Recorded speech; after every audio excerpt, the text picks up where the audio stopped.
শুভ সন্ধ্যা। অভিনন্দন সবাইকে। যে আপনাদের এই আন্তরিকতা দেখে আমি সত্যি অভিভূত। যে এই পরীক্ষাতে পার্টিসিপেন্ট করার উদ্দেশ্যে যারা আজকে একত্রিত হয়েছেন কিছু জানার জন্য, এই জানাটা বেসিক্যালি ভাইবা টিপস এর জন্য। তো আমরা তো অনেকেই জানি যে বিভিন্ন ওই চ্যানেলেও অনেকে অনেকের মতো বলতেছে, বাট আমি যে প্রফেশনাল এবং কি আমি কোনো ব্যবসায়িক ভিত্তিক না, হ্যাঁ, আমি আপনাদের মতনই একজন। তো আমি যা জানি তা আপনাদের সাথে শেয়ার করব যাতে করে আপনাদের কিছুটা উপকার হয়। সর্বোচ্চ উপকার হবে না এটুকু নিশ্চিত, যতটুকু উপকার হয় ওইটা যেন কাজে লাগে। এবং আমি শুরুতেই যখন লেখালেখি করি বা ভিডিও দেই সেটা মানে আমার এই দৃষ্টিকোণ থেকে দেই যে একজন কি কনজুমারের যাতে সেটা কাজে আসে, মানে একজন ব্যক্তির যাতে কাজে আসে, সেই চিন্তা ভাবনা থেকে আজকে আমাদের এই আয়োজন। তো নর্মালি আমি যে ট্রেনিং গুলো করাই ওইখানে আমার মানে 100 জনের বেশি পার্টিসিপেন্ট হয় না, 100 পর্যন্তই আমার জুম থেকে অনুমোদন নেয়া, ওইটা পে করি। কিন্তু কালকে যখন পোস্ট দেই আমি 1 ঘন্টার মধ্যেই দেখি যে 500 ক্রস হয়ে গেছে। তো তখন তো আমি অবাক যে আসলে এটা তো আমার ক্যাপাসিটির বাইরে, তা আমাকে নতুন চিন্তা ভাবনা করতে হবে।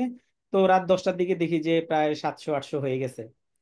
তারপরে এই 11টার মধ্যে এই জুম এজেন্টের সাথে কথা বলে একদিনের জন্য তাদের কাছ থেকে অনেক ডলার দিয়ে নিয়ে আপনাদেরকে কানেক্ট করছি। আপনাদেরকে অনেক কি অভিনন্দন।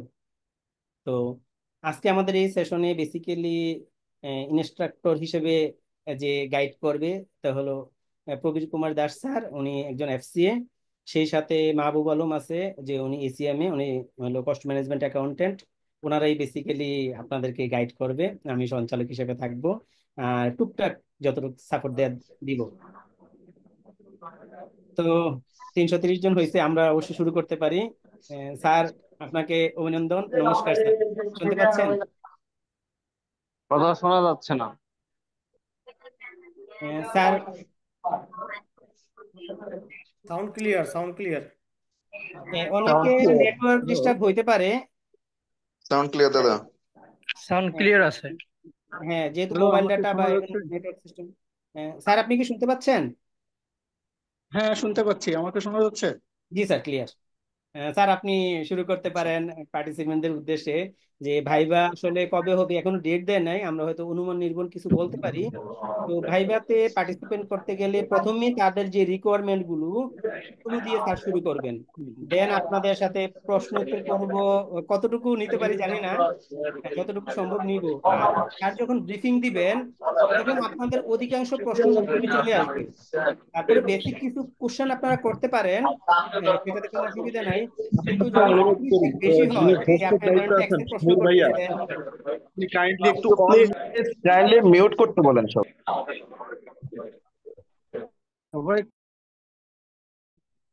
ওয়ান বাই ওয়ান মিউট না করে আপনি অল মিউট করে দেন। আপনি হোস্ট আছেন, আপনি পারবেন এটা। আমি তো করতেছি, কিন্তু যারাই হ্যাঁ, জয়েন করতেছে বারবার তারা হইলো মানে আবার জয়েন করে সেন্টারলি মিউট করা হয়ে যায় গেছে। স্যার, সেন্টারলি মিউট করে দেন। দাদা চিরতরে মুছে দেন। ছিল। আচ্ছা,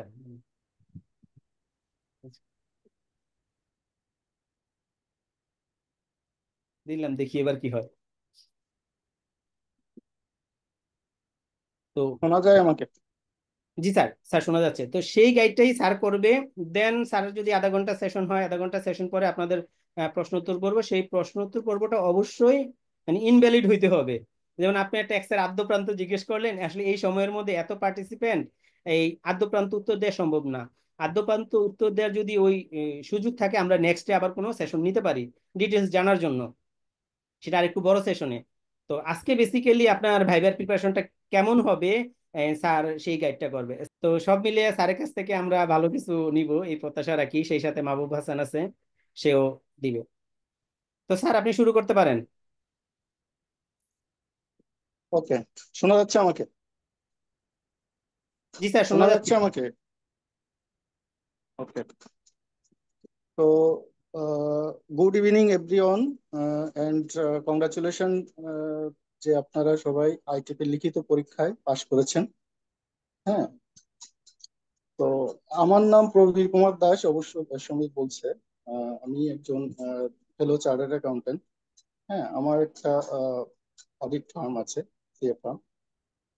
এর বাইরে আমি 2007 সালে আইটিপি পরীক্ষায় পাশ করেছি এবং আহ, আমি ঢাকা ট্যাক্সেস বারের একজন মেম্বার বর্তমানে। তো সমীর যখন আমাকে রিকোয়েস্ট করলো যে স্যার, আমি একটা সেশন করতে চাচ্ছি ফ্রি সবার জন্য, আপনি কিছু গাইডলাইন দিবেন কিনা। আমি বলছি, ঠিক আছে, তাহলে সবার যদি উপকার হয় আমি সে ক্ষেত্রে এটা করতে পারি। তো যাই হোক, যেহেতু ভাইবা টা মনে হচ্ছে যে জুলাই মাসের মধ্যেই হয়ে যাবে। এতদিন আয়কর ইয়েতে আপনারা যারা আছেন খবর রাখেন জানেন যে তাদের ডিপার্টমেন্টাল কিছু ইস্যুতে কার্যক্রম বন্ধ রাখছিল আর কি, যেটা আজকে থেকে আবার চালু হয়েছে। তো আশা করা যায় এটা জুলাই মাসে মধ্যেই ভাইবাটা হয়ে যাবে। তো এখন আপনারা আইটিভি যে সার্কুলার ছিল 2024 সালের, সে সার্কুলারে নিশ্চয়ই জানেন যে ভাইবার সময় কি কি ডকুমেন্টস নিতে হবে। তো সেগুলো আমি আবার একটু বলছি।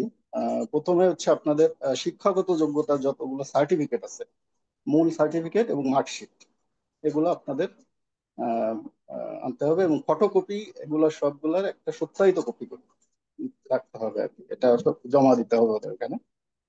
একটা স্বঘোষণাপত্র, স্বঘোষণাপত্র নিয়ে সবার মধ্যে একটা কনফিউশন আছে, যে অনেকে বলছে যে আমরা তো চাকরি করি না, ছাত্র বা বেকার আছি, আমরা কেন স্বঘোষণাপত্র দেব। আসলে এটা স্বঘোষণাপত্র তো সবারই দিতে হবে। হ্যাঁ, এটা চাকরি করলে বলবেন আমি কর্মরত আছি অমুক জায়গায়, আহ, বা ওখানে স্বঘোষণার মধ্যে থাকে যে যেগুলা আমি কোনো দেশ বিরোধী কাজে জড়িত না, বা আমি আমার যাই হোক, এগুলো কিছু নমুনা আছে যেগুলো পরবর্তীতে আপনাদেরকে সরবরাহ করা হবে যে এই ধরনের হবে। তো 2 কপি পাসপোর্ট সাইজের রঙিন সম্প্রতি তোলা এটা লাগবে।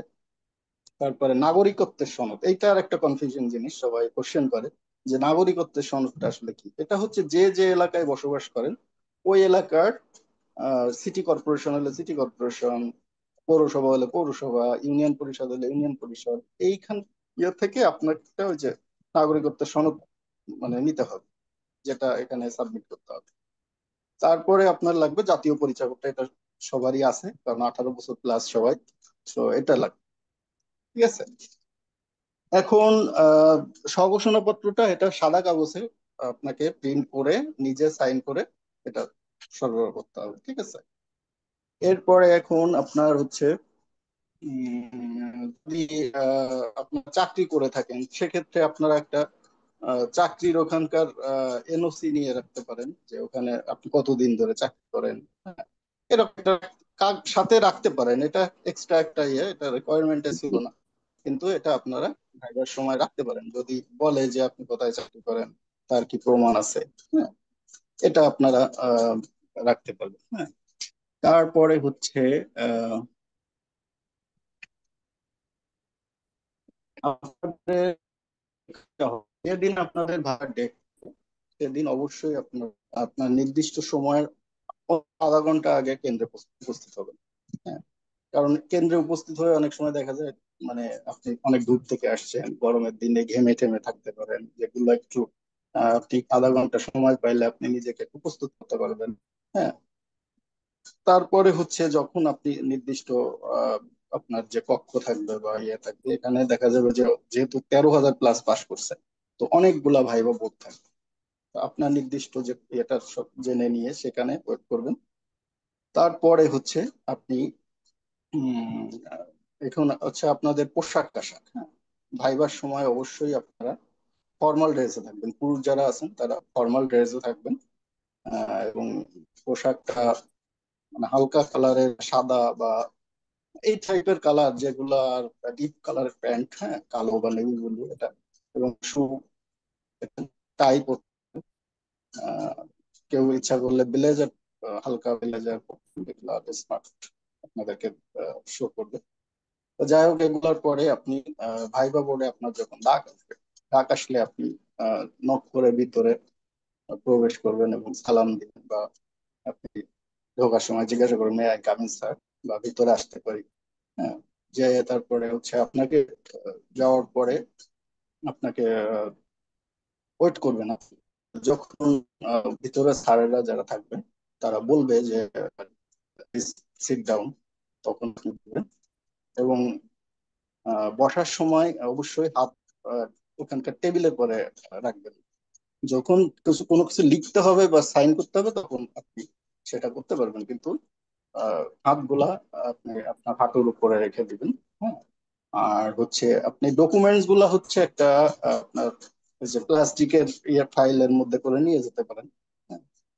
কাঁধে ব্যাগ থাকলে ব্যাগটা অবশ্যই বাইরে রেখে যাবেন, কারণ ব্যাগ দিয়ে ভিতরে প্রবেশ করাটা ভালো দেখায় না। তারপরে সাথে অবশ্যই একটা কলম রাখবেন। হ্যাঁ। এই ভুলটা অনেকে করে যে ভাইরাল পরীক্ষা দিতে যাচ্ছে ওখানে কলম থাকবে, কিন্তু না, এটা নিজের একটা কলম অবশ্যই রাখবেন। হ্যাঁ। এটা মানে এটা যদি থাকে অনেক, না থাকে তাহলে কিন্তু একটা নেগেটিভ এক্সপ্রেশন চলে আসে যারা ভাই মানে। তো তারপরে বসলো, হ্যাঁ, আপনাকে তারপরে জিজ্ঞাসা যেভাবে করবে, আপনি যে স্যার আপনাকে কোশ্চেন করবে তার অবশ্যই তার দিকে চোখে চোখ রেখে কথা বলবেন। হ্যাঁ। কখনো নিচের দিকে পড়ে বা অন্যদিকে তাকায় এটা রিপ্লাই দিবেন না, মানে এটা আহ, মানে একটা নেগেটিভ দিয়ে চলে আসে। তারপরে হচ্ছে আপনাকে এখানে ওই পোশাকের একটা আমরা করছি, এটা আপনার সেশনের শেষে ওই সঙ্গীত এটা সরবরাহ করবে যে কি ধরনের পোশাক পরতে হবে। আর সবসময় একটা পজিটিভ ইয়েতে থাকবেন, কখনো মন খারাপ করে বা করে বা অতিরিক্ত আবার হাস্যোজ্জ্বল থাকা যাবে না, জাস্ট নর্মাল থাকতে হবে। হ্যাঁ। আর এখানে মনে রাখবেন আপনারা সবাই লিখিত পরীক্ষায় পাশ করছেন, তো আপনাদের একটা যোগ্যতা হয়ে গেছে। এখন 50 নম্বরের ভাইবা পরীক্ষা, এখানে 25 পাইলে পাস। এখানে মূলত দেখা হয় এটা ওনারা দেখতে চান যে আসলে এক ব্যক্তিকে আমি যদি আইটিপি লাইসেন্স দিই তো সে মানে স্মার্টলি কাজটা করতে পারবে কিনা, এটাই তাদের বিষয়। কারণ জানে যে একজন 2-3 মিনিটের বেশি সময় পাবে না, এবং 2-3 মিনিটে একটা লোককে ওই অর্থে যাচাই করা কিন্তু একটু ডিফিকাল্ট।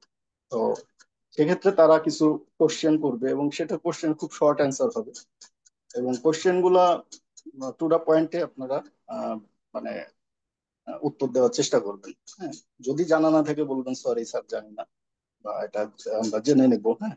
কিন্তু একটা জিনিস জিজ্ঞাসা করলো কিন্তু সেইটার অ্যান্সার দিতে যায় আপনারা পেঁচায় অন্য কিছু বলার চেষ্টা করেন না, কারণ এখানে শর্ট কোশ্চেন করবে যে এই জিনিসটা কি, যেমন আহ, আহ, কথার কথা যে বলতে পারে যে নিবাসীর সংজ্ঞা কি, বা নিবাসী কিভাবে ডেফিনেশন কি আছে, অনিবাসী কারা, হ্যাঁ, আয় কি, হ্যাঁ, বেতন, তারপরে আয়ের খাত কতগুলা আমাদের আয় করা আইন অনুযায়ী, এই টাইপের শর্ট প্রশ্ন। বা আপনি কেন আইটিপি হতে চান, হ্যাঁ, বা আইটিপি হয়ে আপনার কাজটা কি হবে, এই ধরনের কোশ্চেন। এটা কোশ্চেনটা কিন্তু ইয়ে তো আসছিল আপনাদের।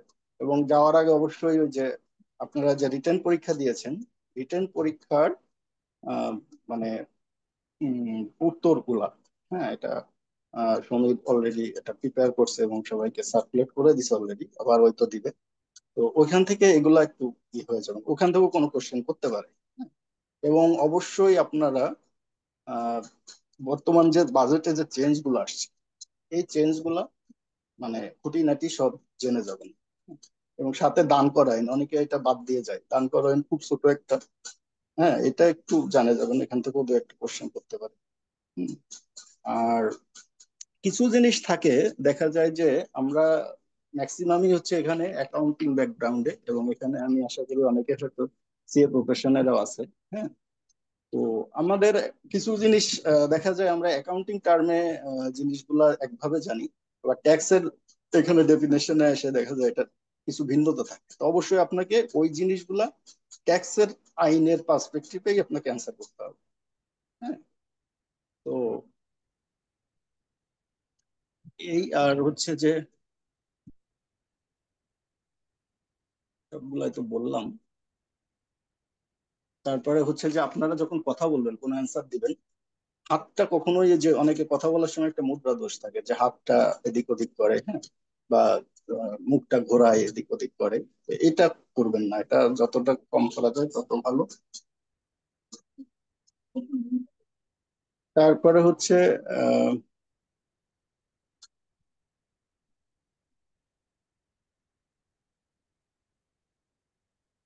তারপরে স্যারদের সাথে কোনো কিছু নিয়ে মানে তর্কে জড়াবেন না, যেমন যে হয়তো একটা বিষয় ওই যে যেটা বললাম যে আপনার অ্যাকাউন্টিং টার্মে একরকম অ্যান্সার, ট্যাক্সের ইয়েতে একটু অন্যরকম।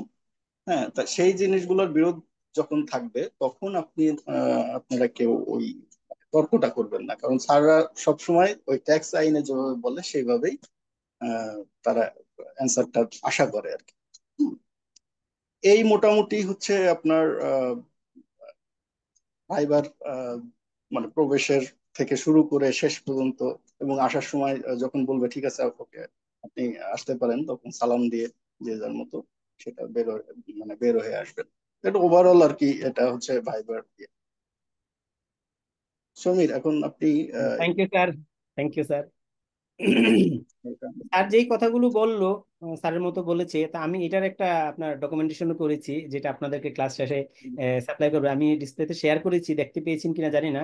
আমার ডিসপ্লে কি দেখা যাচ্ছে? কেউ আঁকাআঁকি করেন না ভাই। আমার ডিসপ্লে কি দেখা যাচ্ছে? শেয়ার করেছিলাম।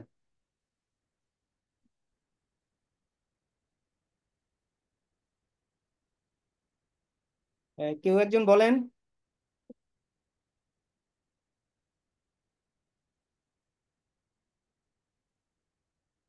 ও, আনমিউট করে দিয়েছি তো।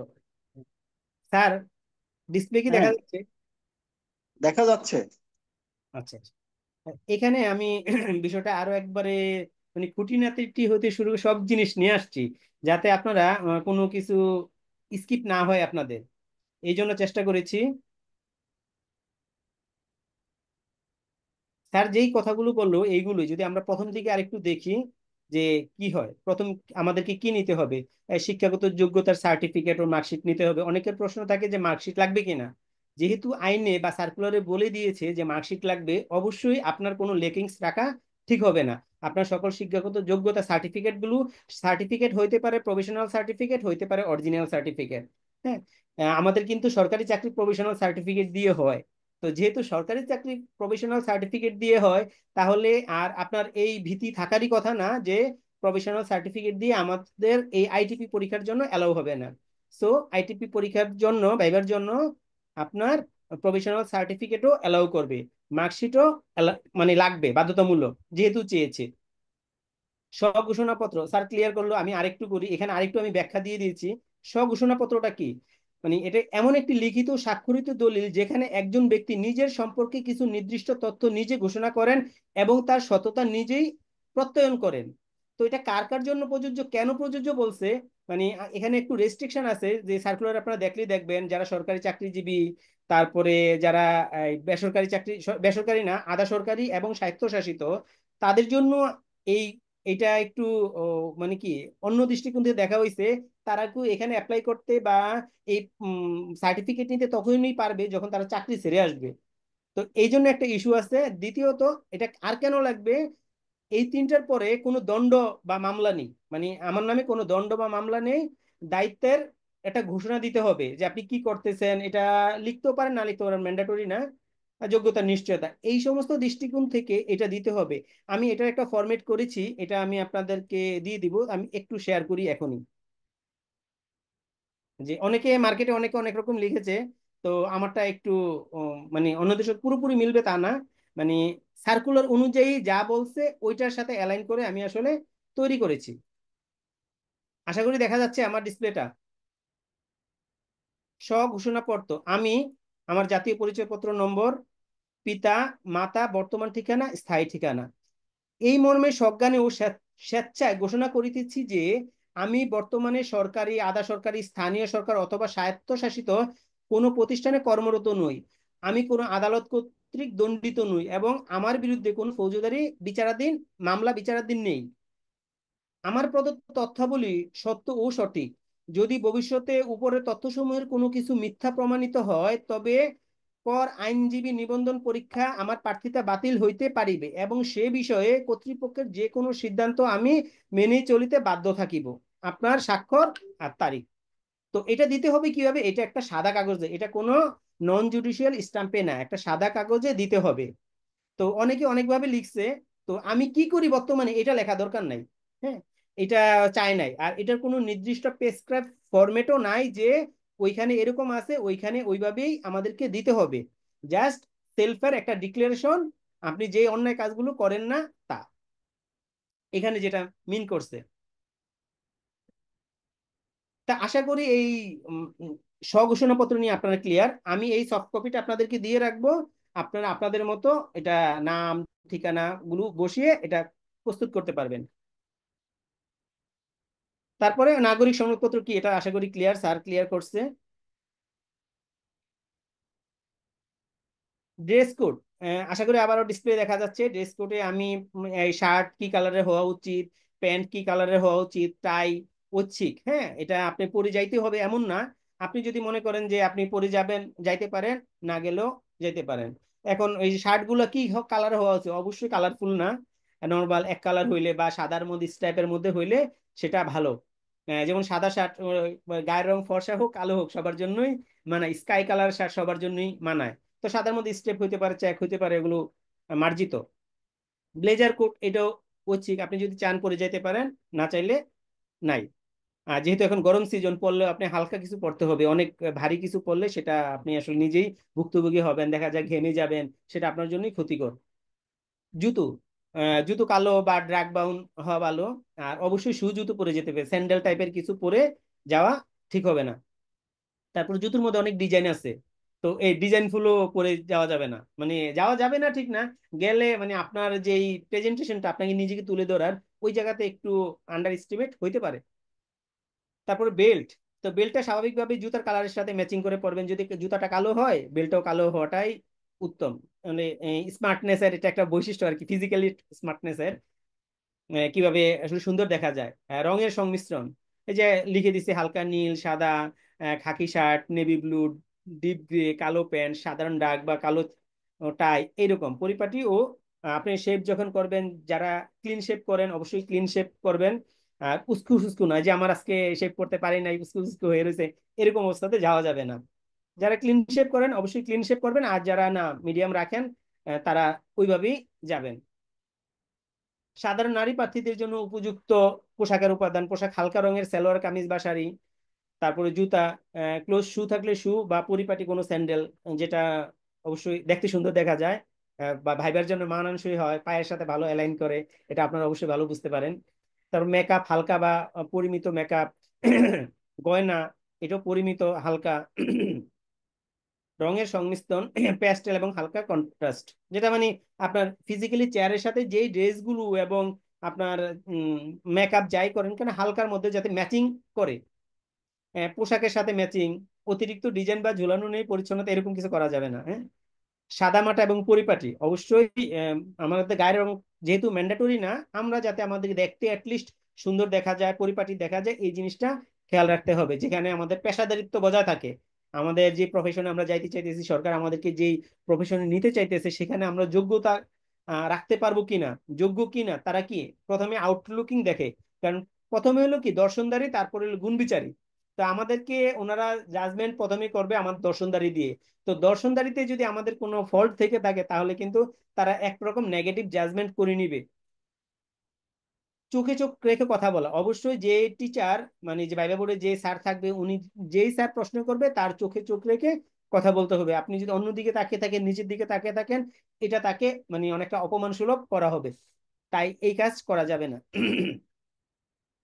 হিন্দু নারী প্রার্থীদের জন্য অনেকে মানে অনেক হিন্দু পার্টিসিপেন্ট আছে, তারা এই যে সাদামাটা প্রফেশনাল শাড়ি পরবে, আর ওনাদের যে বৈশিষ্ট্য সেগুলো তারা রীতিমতো পরিপালন করবে, এখানে কোনো আপত্তি নাই। আমি ওই ছেলেদের জন্য একটা ড্রেস কোড যেমন দিয়ে দিয়েছি, সরি, হালকা কালার শার্ট টাই প্যান্ট শু জুতো দিয়ে দিয়েছি, এবং মহিলাদের জন্য দিয়ে দিয়েছি। মহিলাদের এখানে অনেকগুলো টাইটেরিয়া আছে, দেখেন 5 টাইপের ছবি দিয়েছি। কিছু মেয়ে আছে যে তারা সালোয়ার কামিজ পরে যাবে, তারা এইভাবেই নর্মাল সিম্পলে যাবে। কিছু মেয়ে আছে যারা হিজাব পরবে, সালোয়ার কামিজ পরবে, হিজাব পরবে। আর কিছু মেয়ে আছে বা মহিলা আছে তারা শাড়ি পরে যাবে। আবার কিছু আছে শাড়ির সাথে হিজাব পরবে। আর হিন্দু যারা আছে তারা এই গেটআপ। তো এটা দিয়ে দিছে, এমনও হইতে পারে কেউ বোরকা পরে যেতে পারে। তো বোরকা পরলে হবে কি আপনার মুখ খোলা থাকতে হবে, কারণ ওই শুধু চোখ দেখে ভাইবাতে ফেস করা যায় না। তো তখন আপনি বোরকা পরবেন, বোরকা পরে যাইতে পারবেন। এর অর্থ 4 নম্বর যেই ছবিটা তার মতো। ভাইবা বোর্ডের জন্য প্রস্তুতি, সময় সময় মেনে উপস্থিত হন, কমপক্ষে বোর্ডে 30 মিনিট আগে যাবেন, কারণ আমাদের ঢাকা শহরে অধিকাংশ সময় যেহেতু রাস্তায় জ্যাম থাকে, সেহেতু আমাদের প্রিপারেশনটা একটু আগে থাকবে, যেন আমরা টাইমের আগেই যেয়ে পৌঁছাইতে পারি। তাড়াহুড়া করে গেলাম, ঘেমে গেলাম, ওটা দেখতেও নিজেকে অড লাগবে। তারপর গিয়ে অবশ্যই মোবাইল ফোনটা হয় সাইলেন্ট করে দিব, নাহলে বন্ধ করে দিব। রিংটোন বেজে গেলে যদি ভুলবশত হয়ে যায়, সেটা আমাদের জন্যই বিপদ। ডকুমেন্টস গুছিয়ে রাখা, যতগুলো ডকুমেন্টস আছে স্যার অবশ্যই ক্লিয়ার করছে কি কি ডকুমেন্টস আছে, এবং স্যার একটা পেনের কথা বলছে যে অবশ্যই রাখতে হবে অ্যাটলিস্ট। ঢোকার সময় ফাইলে আপনার পেন সহ অ্যাডমিট কার্ড সহ এই ডকুমেন্টস গুলো রাখবেন। তারপরে পোশাক পরীক্ষা করুন, আপনার চুলগুলো ঠিক আছে কিনা, আপনি ইংটা করছেন, ইংটা ঠিক আছে কিনা, মেয়েদের ক্ষেত্রে সালোয়ার কামিজ ওড়না ঠিক আছে কিনা, এটিগুলো একটু দেখে নেবেন। তারপর মানসিক ভাবে প্রস্তুতি, এটা হচ্ছে সবচেয়ে বড় ব্যাপার ভাইবাতে। এমন কিছু হবে না যে আপনার অনেক কিছু ক্ষতি হয়ে যাবে, হইলে হবে না হইলে নাই, এই নিয়ে কোনো প্যারেশানির কোনো কাজ নাই। যতটুকু জানেন ততটুকুই আপনি ক্যারি করবেন। যে আইটিপি সার্টিফিকেট না পাইলে কি হবে, কিছু হবে না। আর এটা জিনিস মনে রাখেন, যেহেতু এবার রিটেনে এই পরিমাণ আহ, টিকাইছে, তার মানে আইটিপি খুব দরকার। আইটিপি দরকার। যদি আপনারা ধরেন 5টা প্রশ্ন করছে, যদি একটা প্রশ্ন পারেন, তাহলে হয়তো মিস যাওয়ার কোনো সম্ভাবনা নাই। সর্বোচ্চ চেষ্টা করবে পাশ করানোর জন্য। শালীন পরিবেশ বজায় রাখা, অবশ্যই শালীন পরিবেশ বজায় রাখবেন, এটা প্রত্যেকে নিজের জায়গা থেকে ভালো বুঝেন। এবার আমি এই যে এখানে 4টা স্টেপ রাখছি ভাইবা বোর্ডে আপনি ঢুকা এবং বের হওয়া এই নিয়ে। ভাইবা বোর্ডে প্রবেশ, দরজা কড়া নেড়ে প্রবেশ করতে হবে, অনুমতি চেয়ে ঢুকতে হবে। তারপরে অভিবাদন জানাইতে হবে, উনি যখন বসতে বলবে স্যাররা তখন বসবেন, তারা বসবেন না। তারপর নিজের পরিচয়, বাংলা ইংরেজি দুইটাই দিতে পারবেন, আমি এখানে ইংরেজিতে লিখছি যদিও। আপনি যদি জানতে চাই যে আপনার পরিচয় দিন, আপনার নিজের সম্পর্কে বলুন, তখন আপনাদের মতো আপনারা বলবেন। সেটা অবশ্যই আগে থেকে প্র্যাকটিস করে নেবেন। কারণ অধিকাংশ ইন্টারভিউ দিতে গেলে এই জিনিসটা বলে যে আপনি নিজের সম্পর্কে বলুন। তো নিজের সম্পর্কে বলতে গেলে আপনারা বিভিন্ন মাধ্যম আছে, এই গুগলে দেখে নিতে পারেন, বা যে যতটুকু জানেন ওইভাবে নিজেকে সাজিয়ে গুছিয়ে বলবেন। তবে এটা কিন্তু খুব অল্প সময়ে, 30 সেকেন্ড বা 1 মিনিট ক্রস করা যাবে না। অল্প সময়ের মধ্যে, যে 2 মিনিট নেওয়া যাবে না। আর যেহেতু এবার ক্যান্ডিডেট অনেক বেশি, 13,000+, সেহেতু সময় খুব কম নিবে, একাধিক বোর্ড হবে, সবাই কম কম নিবে, খুব দ্রুত ছেড়ে দিবে, বেশি প্রশ্ন করবে না। এটা আপনাদের সবার জন্য একটা প্লাস পয়েন্ট। সাক্ষাৎকারের শিষ্টাচার, আপনি যখন সাক্ষাৎকার দিতে ঢুকলেন তখন আসলে কি কি করা উচিত। যেই স্যার প্রশ্ন করবে চোখে চোখ রেখে কথা বলতে হবে, অপ্রস্তুত অভিব্যক্তি পরিহার করতে হবে। অপ্রস্তুত কি, মানে একজন প্রশ্ন করছে অন্যদিকে কনসেন্ট্রেশন দেয়, আপনার চোখ বন্ধ করা, তারপরে চোখ টিপে আপনি চিন্তা করলেন, স্যার একটা প্রশ্ন করলে আপনি চোখ বন্ধ করে চিন্তা করলেন, এটা ভালো না, এগুলো মানে বেয়াদবির দৃষ্টিতে দেখে। তারপর জ্ঞানের অভাব স্বীকার করবেন, যেটা না পারেন অবশ্যই সরি বলবেন যে স্যার সরি। আর যেটা জানেন অর্ধেক অর্ধেক জানেন, যতটুকু জানেন ততটুকু বলবেন, স্যার আমি একটু পুরোটা জানি না, আমি অর্ধেকটা জানি, অর্ধেকটা বলবো কিনা। যদি বলে যে বলেন, আপনার ধারণা শুনি, অবশ্যই বলতে পারবেন। হাত পা নাড়াচাড়া না করা, আর সবসময় একটু হাসি খুশি, আপনার মধ্যে যেমন এই চঞ্চলতাটা থাকে, আপনাকে দেখলে আপনি মানে ডিপ্রেশনে আসছেন বা খুব চিন্তাতীত, এরকম যাতে না বোঝা যায়।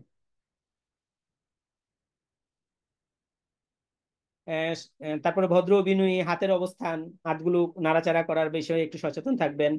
যখন দেখা যায় যে স্যার প্রশ্ন করলো আপনি হাত নাড়ে নাড়ে এরকম ভাবে বললেন, সেটাও মানে ভালো দেখা যাবে না, হ্যাঁ, সেটাও দৃষ্টিকটু হবে। ভাইবা থেকে প্রস্থান, যখন আপনি আপনার ভাইবা শেষ, তখন বোর্ড যখন অনুমোদন দিবে যে আপনি চলে যাওয়ার জন্য, অবশ্যই আপনি উঠে দাঁড়াবেন, ধন্যবাদ থ্যাংক ইউ জানাবেন স্যারকে, থ্যাংক ইউ স্যার, তারপর সালাম দিয়ে আপনি বের হয়ে যাবেন। তারপর ওভারঅল শেষে হইলো আসলে আপনার কি দরকার, এই সব টোটাল ভাইবাটা আপনাকে মেনটেন করার জন্য আপনাকে অবশ্যই সময়নিষ্ঠ হতে হবে, আপনাকে পরিপাটি হতে হবে, আপনাকে বিনয়ী হতে হবে, আপনাকে ভালো শ্রোতা ও বক্তা হতে হবে, হ্যাঁ, আত্মবিশ্বাসী হতে হবে, পেশাদার আচরণে পেশাদার থাকতে হবে। যদি আচরণে পেশাদার না থাকেন তাহলেও হবে না।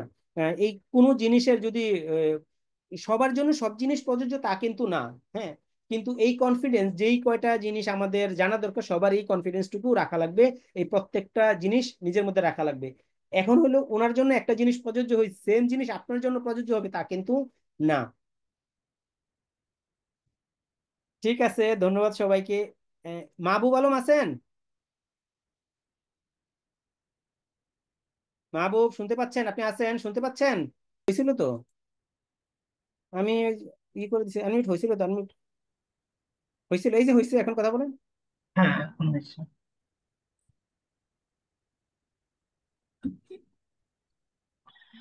সালাম আলাইকুম।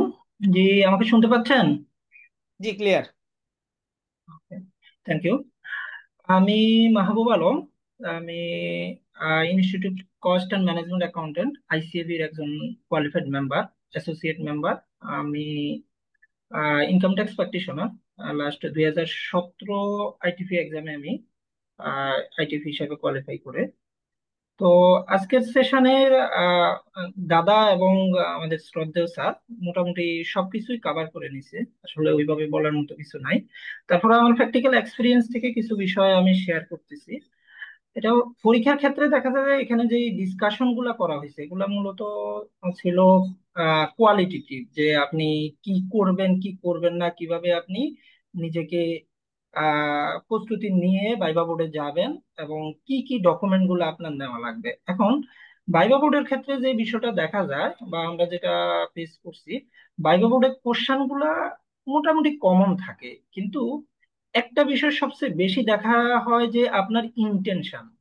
আসলে আপনার মানে গভর্নমেন্ট যেটা আইটিপি, এটা কোনো জব না যে আপনি এটার মাধ্যমে ভাইবা দিয়ে আপনি একটা চাকরি পাচ্ছেন। তার মানে গভর্নমেন্ট আপনাকে একটা সার্টিফিকেশন দিচ্ছে, যে সার্টিফিকেশন দিয়ে আপনি কি করতে পারবেন, প্র্যাকটিস করতে পারবেন। আপনি ইনকাম ট্যাক্স প্র্যাকটিশনার হিসাবে ট্যাক্স বারের মেম্বারশিপ নিয়ে আপনি ক্লায়েন্টের পক্ষ হয়ে যে কোনো আয়কর মামলা আপনি ক্লায়েন্টের প্রতিনিধিত্ব করতে পারবেন, যে আমাদের অনুমোদিত প্রতিনিধি হিসেবে আপনি কাজ করতে পারবেন। তার মানে গভর্নমেন্ট এইখানে যে বিষয়টা মানে বোর্ডে ভাইবা বোর্ডে সবচেয়ে বেশি দেখা হয়, ওই বিষয়টা হচ্ছে আসলে আপনার ইন্টেনশন কতটুকু, যে আপনি আপনাকে যদি এই সার্টিফিকেশনটা দেওয়া হয় আপনি কি এই সার্টিফিকেশনটা ইউজ করে প্র্যাকটিস করবেন, অথবা এই সার্টিফিকেশনটা আপনার অন্য 10টা সার্টিফিকেশনের মতো বা একটা ট্রেনিং এর সার্টিফিকেশনের মতো আপনি এটা রেখে দিবেন জাস্ট আপনার নামের সাথে টাইটেল হিসেবে ইউজ করার জন্য। এই বিষয়টা ভাইভাতে মানে সবচেয়ে বেশি দেখা হয়।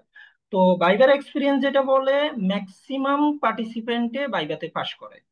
মানে আপনি যদি মানে কোয়ালিফিকেশনে যে ডিসকোয়ালিফিকেশন গুলো আছে, যেমন আপনার এখানে আলোচনা করা হয়েছে যে কোন কোন কোয়ালিফিকেশন, বা আপনি যদি গভর্নমেন্ট জবে থাকেন বা কোনো স্বায়ত্তশাসিত প্রতিষ্ঠানে থাকেন কিন্তু আপনি আবার রিটেন এক্সাম দিয়ে পাশ করছেন, অথবা অন্য কোনো ভাইভাতে আপনার অ্যাটিটিউডে এমন কোনো মনোভাব প্রকাশ পায় যে যেটাতে মনে করতেছে যে আপনি ভাইভাতে আসলে ফেল করতেছেন বা ফেল করানো হচ্ছে, এছাড়া নর্মালি আইটিপির ভাইভাতে ফেল হয় না।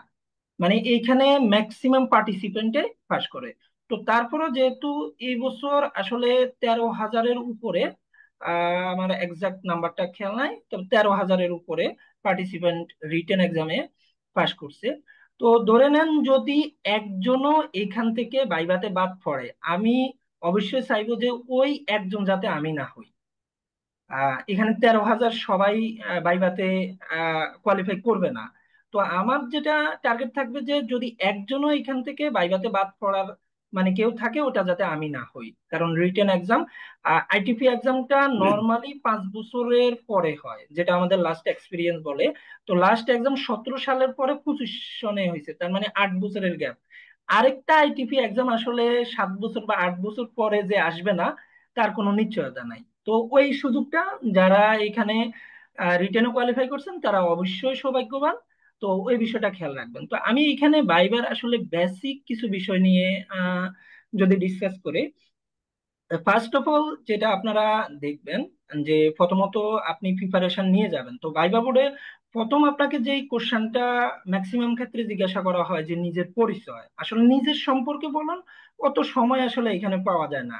নিজের পরিচয়টা বা নাম বলতে বলে আপনি কখনো আপনার ডিস্ট্রিক্ট জিজ্ঞাসা করতে পারে, অথবা আপনি কোন কি করতেছেন, কোন সাবজেক্টে পড়ালেখা করতেছেন। এইখান থেকেই কিন্তু আপনার ভাইবা ট্রিক্সটা শুরু হচ্ছে, যে আপনি কি করতেছেন অথবা আপনি কোন সাবজেক্টে পড়ালেখা করছেন। আপনি যদি অ্যাকাউন্টিং ব্যাকগ্রাউন্ড হয় আপনার maximum question accounting tax related হবে। আপনি যদি লয়ার হয় তখন আপনার কোশ্চেনটা ল এর রেফারেন্স দিয়ে হবে।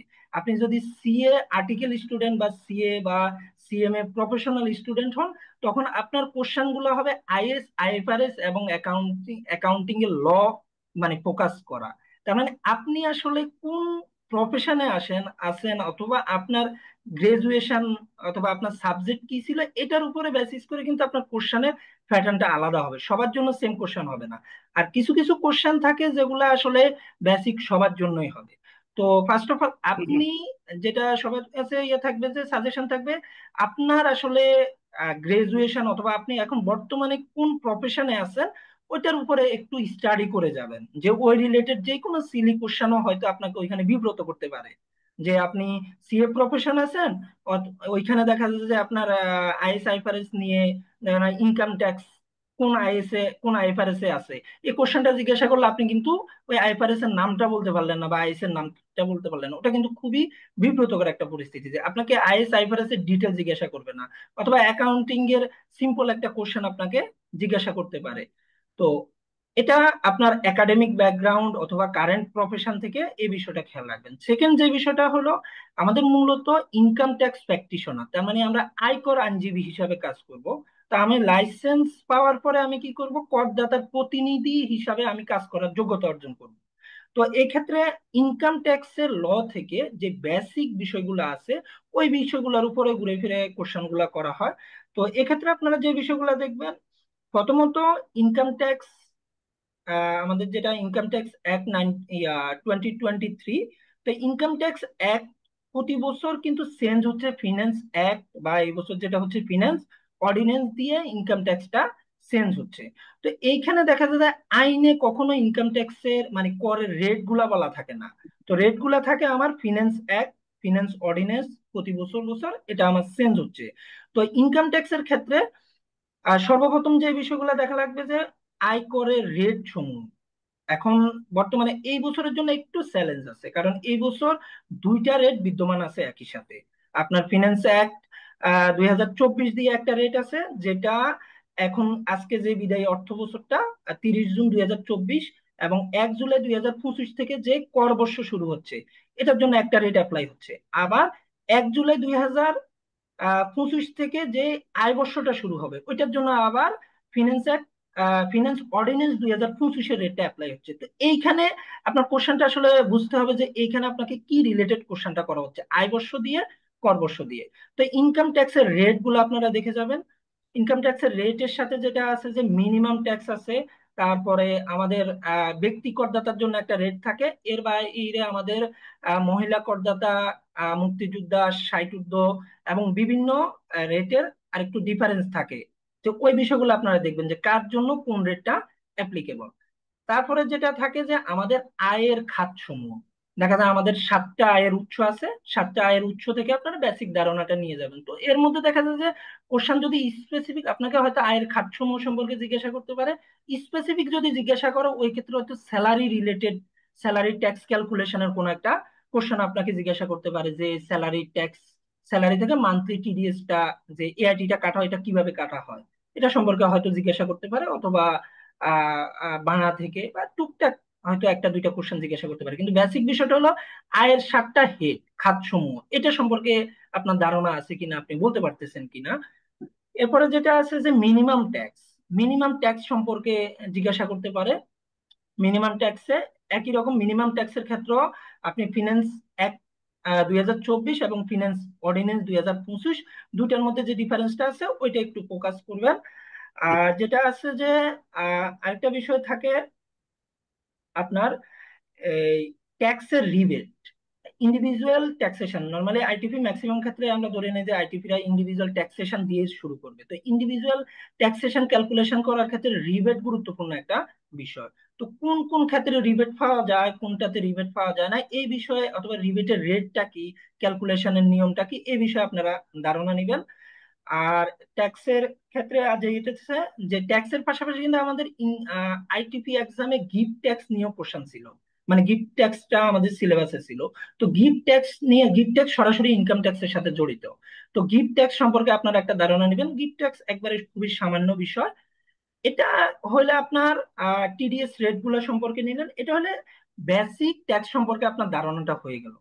এর বাইরে আপনি যেটা করতে পারেন যে আপনাদের যে আইটিপি এক্সামের যে রিটেন কোশ্চেনটা আছে অবশ্যই ওই কোশ্চেনটা আবারও গো থ্রু করে যাবেন, কারণ ওই ওই কোশ্চেন থেকেই আপনাকে আবার রিপিট কোশ্চেন করতে পারে ভাইভাতে। যে কোশ্চেন দিয়ে আপনি আসলে রিটেন পাস করছেন ওইখান থেকে আপনার ভাইভাতে কোশ্চেন আসতে পারে।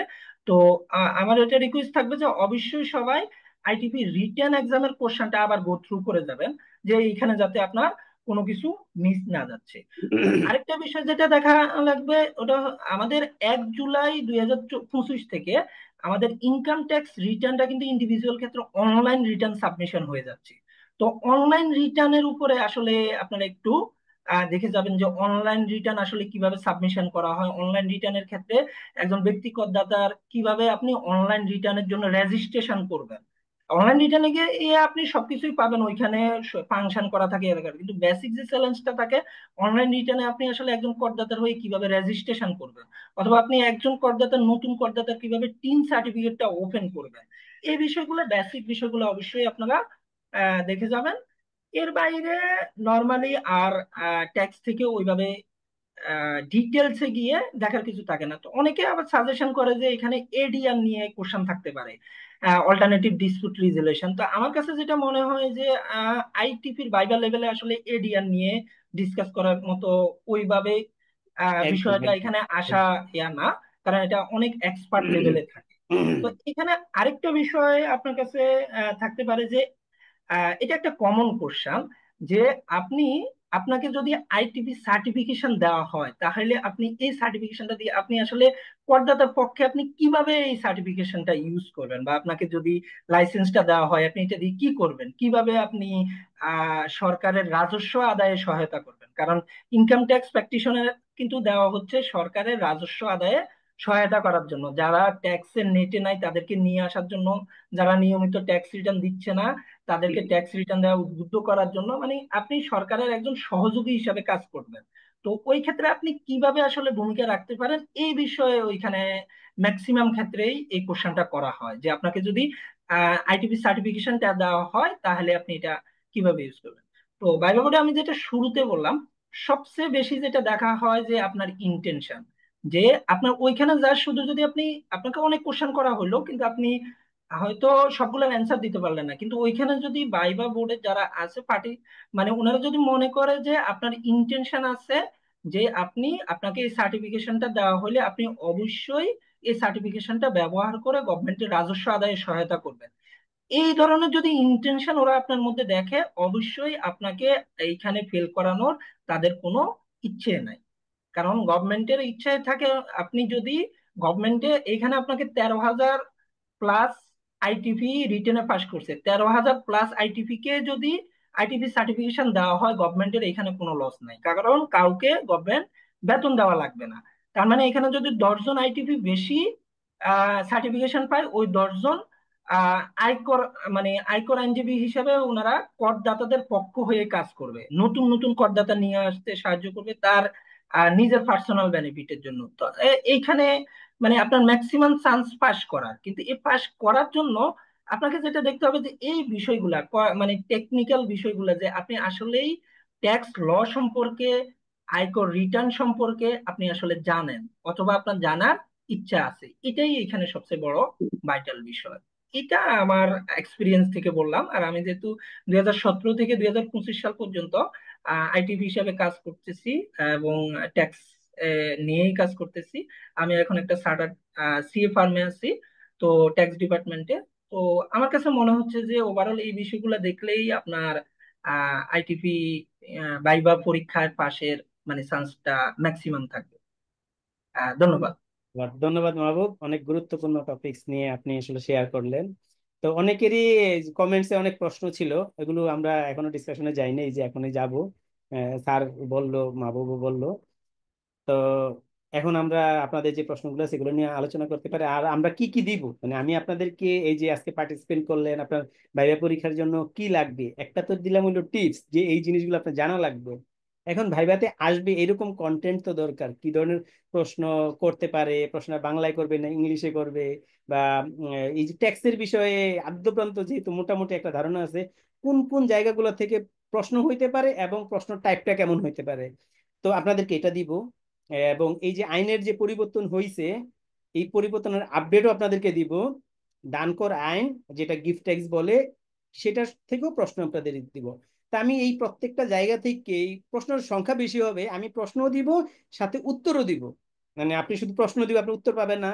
এবং উত্তরগুলো যে দিব, উত্তরগুলো অবশ্যই রেফারেন্স সহ দিব, যেটা আমি করি সবসময় পড়াইতে গেলে, যে আমি একটু কিছু বলছি, এটা আসলে রেফারেন্সটা কি, এই ধারার এই এই উপধারায় বলা আছে। তো আপনাদেরকে যখন দিব আমি এইভাবেই দিব, যাতে আপনারা, যদি আমি কখনো, কারণ যেহেতু অনেক টাইপ করতে হবে, যদি কোনো লিখতে গেলে ভুল হয়ে হয়ে যায়, আপনারা যাতে আইনের রেফারেন্স ধরে আপনারা বের করে নিতে পারেন। হ্যাঁ, এই বই থেকেও বের করে নিতে পারবেন, বা অনলাইনে তো পাওয়া যায় আইনটা, নিয়ে আপনারা চেক করে নিতে পারবেন যে আমার ভুল হয়েছে কিনা। ভুল হলে আপনারা আমাকে অবশ্যই অ্যাকনলেজ করবেন, যেহেতু অনেক বড় টাইপ, প্রশ্ন তো কম হবে না, মানে 400-500 প্রশ্ন হবে, ছোট ছোট। কোনোটা ধরেন 1 লাইনে হবে, কোনোটা আবার 3 লাইনে হবে, কোনোটা 2 লাইনে হবে, এরকম ভেরিয়েশন থাকবে। মোটামুটি এইগুলো আপনাদেরকে আমি দিব। তবে এই বেশ কিছু জিনিস আজকে দিব, কিছু জিনিস আমি এগুলো কন্টেন্ট রেডি করতেছি, আমার সময় লাগতেছে। তো হয়তো বৃহস্পতিবারের মধ্যে আপনাদেরকে দিয়ে দিব। আর ভাইবা পরীক্ষা কবে হয়, যেহেতু এখনো ডিক্লারেশন হয় নাই, মোটামুটি আমরা, আর এনবিআর এর গ্যাঞ্জাম গতকালকে পর্যন্ত ছিল, আজকে থেকে শাটডাউন বন্ধ। তো মোটামুটি 15 তারিখের আগে হবে বলে আমার মনে হয় না। হ্যাঁ, এটা আমার ধারণা, ভুল হইতে পারে। যদি এর আগে আমি একটা ডিক্লারেশন দিয়েছিলাম যে আগামীকালকে কোনো সমস্যা না হইলে রেজাল্ট দিবে, সেই ডিক্লারেশন হয়ে গেছিল, ওই দিনই দিত যদি এনবিআর 144 দ্বারা জারি না হইতো। তারপর দিন দিছে, এত কাজ হয়েছে। তো এটা, ওইটা অনেকে বলছে যে আমি কি ভবিষ্যৎবাণী করছি, এটা ভবিষ্যৎবাণী না। তবে এটা নিয়ে এখনো কোনো নিউজ প্রকাশিত হয় নাই, যার জন্য ভাইবার ডেটটা বলা যাচ্ছে না। তবে আপনাদের প্রিপারেশনটা এখন থেকে নিয়ে নেওয়া লাগবে, যাতে হলো 15 তারিখের কাছাকাছি সময় বা আগে পরে হয়, যাতে আপনারা নিতে পারেন। তো প্রিপারেশন নিতে গেলে কি নিবেন? নর্মাল বেসিক জিনিসগুলো তো আমরা দিব, এগুলো আপনারা পাইটে পাই নিবেন। এরপরে হলো আইনের যেই জিনিসগুলো গুরুত্বপূর্ণ, মাহবুব আপনাদেরকে বললো, এই জিনিসগুলো কি, কোথায় দিবেন কি করবেন? ও, আমি সব হইলো ওই যে আপনাদেরকে এই যে যে গ্রুপটা আছে গ্রুপে দিব, অথবা গ্রুপেই দিব, হোয়াটসঅ্যাপ গ্রুপটা আছে দিব। আর কেউ যদি পার্সোনাল নক দেন সেখানে দিব। মানে এই ইসে এত প্রশ্ন ওই ফেসবুকে দেয়া যাবে না। হ্যাঁ, ওইটা শেয়ার করবো না, ওইটা আপনারা যারা ইন্টারেস্টেড ছিলেন শুধু তাদেরকেই দিব, আমজনতাকে দিব না। তো আরো প্রশ্ন আমি লিখে রাখছি, আপনারা যারা চ্যাটে চ্যাটে বিভিন্ন প্রশ্ন করছেন লিখে রাখছি, এখন ডিসকাশন হবে। তাহলে আমরা যা যা আপনাকে দিব, আইনের যে চেঞ্জ, এই যে অধ্যাদেশ হইলো, 2টা অধ্যাদেশ হয়েছে। একটা 2 তারিখ 2 জুনে একটা অধ্যাদেশ হয়েছে, 26শে জুনে একটা সংশোধিত অধ্যাদেশ হয়েছে। দুইটারই পরিবর্তন হয়েছে, পরিবর্তনগুলো নিয়ে আমি কাজ করতেছি। এটা একটা দিব। আইনের থেকে টোটালি আপনাদের 400 মতো সংক্ষিপ্ত প্রশ্ন হবে, যেটা দিব সেটা আসবে। তবে আপনাদের বেসিক কিছু জিনিস জানতে হবে, যেটা মাহবুব আপনাদেরকে শেয়ার করলো, যেমন রিটার্ন নিয়ে আপনাদের জানতে হবে, এটা নিয়ে জানা উচিত। তো রিটার্ন আপনারা যদি কেউ, এখানে অনেকেই আছেন একেবারে নতুন, যেহেতু আপনার আমাদের এবার বেসিক কোশ্চেন করছে, অনেকেই টিকে গেছেন, এবং গভর্নমেন্ট চাইছে ট্যাক্স পেয়ার, এই ইনকাম ট্যাক্স প্র্যাকটিশনার বেশি নিবে, অর্থাৎ আয়কর আইনজীবী বেশি নিবে, যেহেতু গভর্নমেন্টের বেনিফিট, সেহেতু পাস বেশি করাইছে। এই বেসিক কোশ্চেনে যে লিখছে তাকেই মার্কস দিছে, সেই হিসাবে অনেক বেশি ছিল। পার্টিসিপেন্টের 80% নিছে, যে আমি এটা বলছিলাম। তো যেহেতু পার্টিসিপেন্টের 80% নিচে ধরে নিলাম, আমাদের 80% বা এই ওই সংখ্যার 78% নিবে, 2% বাদ পড়বে, 2%ও আমরা চাই না কেউ বাদ পড়তে, যেহেতু সুযোগ দিছে গভর্নমেন্ট, আমরা পুরোটাই নিব। তাহলে আমাদের এখন করণীয় কি? আমাদের করণীয় হলো আমরা এই রিটার্ন সম্পর্কে ধারণা নিব। তো রিটার্ন সম্পর্কে আপনারা ধারণা কিভাবে পাবেন? রিটার্ন সম্পর্কে যদি আপনারা ধারণা নিতে চান, আমার ইউটিউব চ্যানেলে আছে, আপনাদেরকে লিঙ্ক দিয়ে দিব, 1 ঘন্টা 46 মিনিট, ওইটার একটা ফুল ডিটেলস আছে, মানে আমি কিন্তু পাই টু পাই ধরে ধরে দেই। তো ওইটা যদি দেখেন, সেটা আপনারা রিটার্ন সম্পর্কে একটা ধারণা পেয়ে যাবেন। আর ওইটাতে বেসিক জিনিস না, আমার কিছু রেকর্ডেড ক্লাস আছে। হ্যাঁ, 5 ঘন্টা 6 ঘন্টা, যদি আপনারা সময় নিয়ে দেখতে পারেন, সেইখানে বেসিক জিনিসগুলো চলে আসছে। যদিও আইনের অনেক পরিবর্তন হয়েছে, এই যে এই রানিং মাস আসে 30 তারিখ, তো 2 তারিখে এবং 26 তারিখে এই পরিবর্তনগুলো আমি দিয়ে দিব। এরপরে যদি আপনারা চান, যে আপনারা কেউ ইন্টারেস্টেড হন যে আমরা আরো বেসিক জিনিস এবং রিটার্নটা এখনকার অনুযায়ী, কারণ ওই রিটার্নটা যখন দিচ্ছি তারপর অনেক পরিবর্তন আসছে, এখনো পরিবর্তন আসছে। আমি গতকালকেও একটা রিটার্ন দিচ্ছি, সেখানেও দেখলাম যে বেশ কিছু পরিবর্তন নিয়ে আসছে। এই পরিবর্তন কন্টিনিউসলি করতেছে এনবিআর থেকে। তো এই পরিবর্তনটা অবশ্যই পজিটিভ।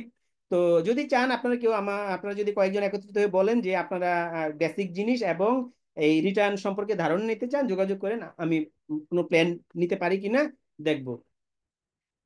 তৃতীয়ত, দানকরেরও এমসিকিউ দিব, দানকর সম্পর্কে আমি একটা ব্রিফিংও দিতে পারি, দিয়ে দিব। ওই এটা দানকরটা কি, দানকর খুব ছোট্ট একটা জিনিস। এটা প্রশ্নতেও আসছে আমাদের এই রিটেন পরীক্ষায়।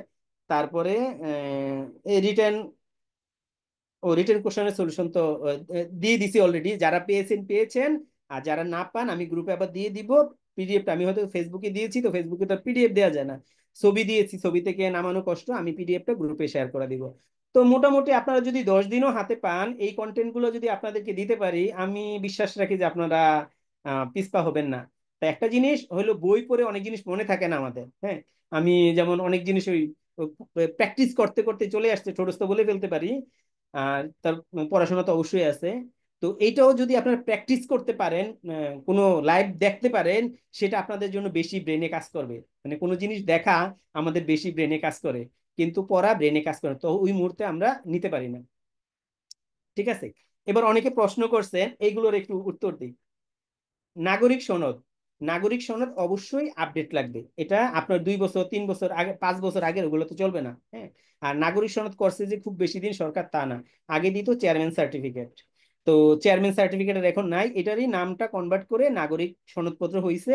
আপনারা যারা ইউনিয়ন পরিষদে আছেন, ইউনিয়ন পরিষদের চেয়ারম্যান দেয়, এটা অনলাইন ভিত্তিক হয়, এটা আমরা আবেদন করতে পারি না। এটা শুধুমাত্র ওই ইউনিয়ন পরিষদের যে কর্মরত ব্যক্তি আছে, কর্তা আছে, তারাই এটা করে, তারাই সিস্টেমে ডাটা এন্ট্রি দিয়ে এটা মানে আপডেট করে দিয়ে দেয়। ওই সাথে সাথেই দিয়ে দেয়, হয়তো ঘন্টাখানেক লাগে, অফিসে যাইতে হয়। যাদের পরিচিত আছে, চাইলে যে আপনার গ্রামের বাড়িতে আপনার বাবা আছে বা ভাই আছে, তাদেরকে বললেন, আপনার এনআইডির কপিটা দিয়ে দিলেন, ওই তারা ওইখান থেকে এই ইউনিয়ন পরিষদে গিয়ে নিতে পারবে, বা পৌরসভাতে গেলেও ওইখান থেকে নিয়ে নিতে পারবে। এটাতে কোনো ইস্যু নাই। সিটি কর্পোরেশন দিলে সিটি কর্পোরেশন যেখান থেকে দেয়, যেহেতু ডকুমেন্টস চাইছে সেহেতু কিন্তু ম্যান্ডাটরি। এখানে যে 5টা ডকুমেন্ট চাইছে, 2 কপি ছবি সহ, এটা অবশ্যই ম্যান্ডাটরি। এটা কোনোভাবে আপনারা স্কিপ করেন না। স্কিপ করলে একটা রিস্ক থাকে, যে আপনি দেখা যায় সব ডকুমেন্ট দিয়েছেন, একটা ডকুমেন্টস ল্যাকিং ছিল, এটার জন্য আপনাকে ধরে ফেলতে পারে, তখন আপনাকে ডিসকোয়ালিফাই করে দিতে পারে।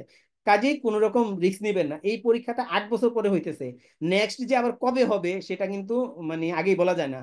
হ্যাঁ, এর আগে 4 বছর গ্যাপ ছিল, 5 বছরও গ্যাপ ছিল, এরকম গ্যাপ ছিল। তো যদি নেক্সট 4 বছরও পরে হয়, আপনারা নিজের কোনো অবহেলার কারণে যদি এটা বাদ পড়ে যান, সেটা আপনার চেয়ে দুঃখ আর কেউ বেশি পাবে না।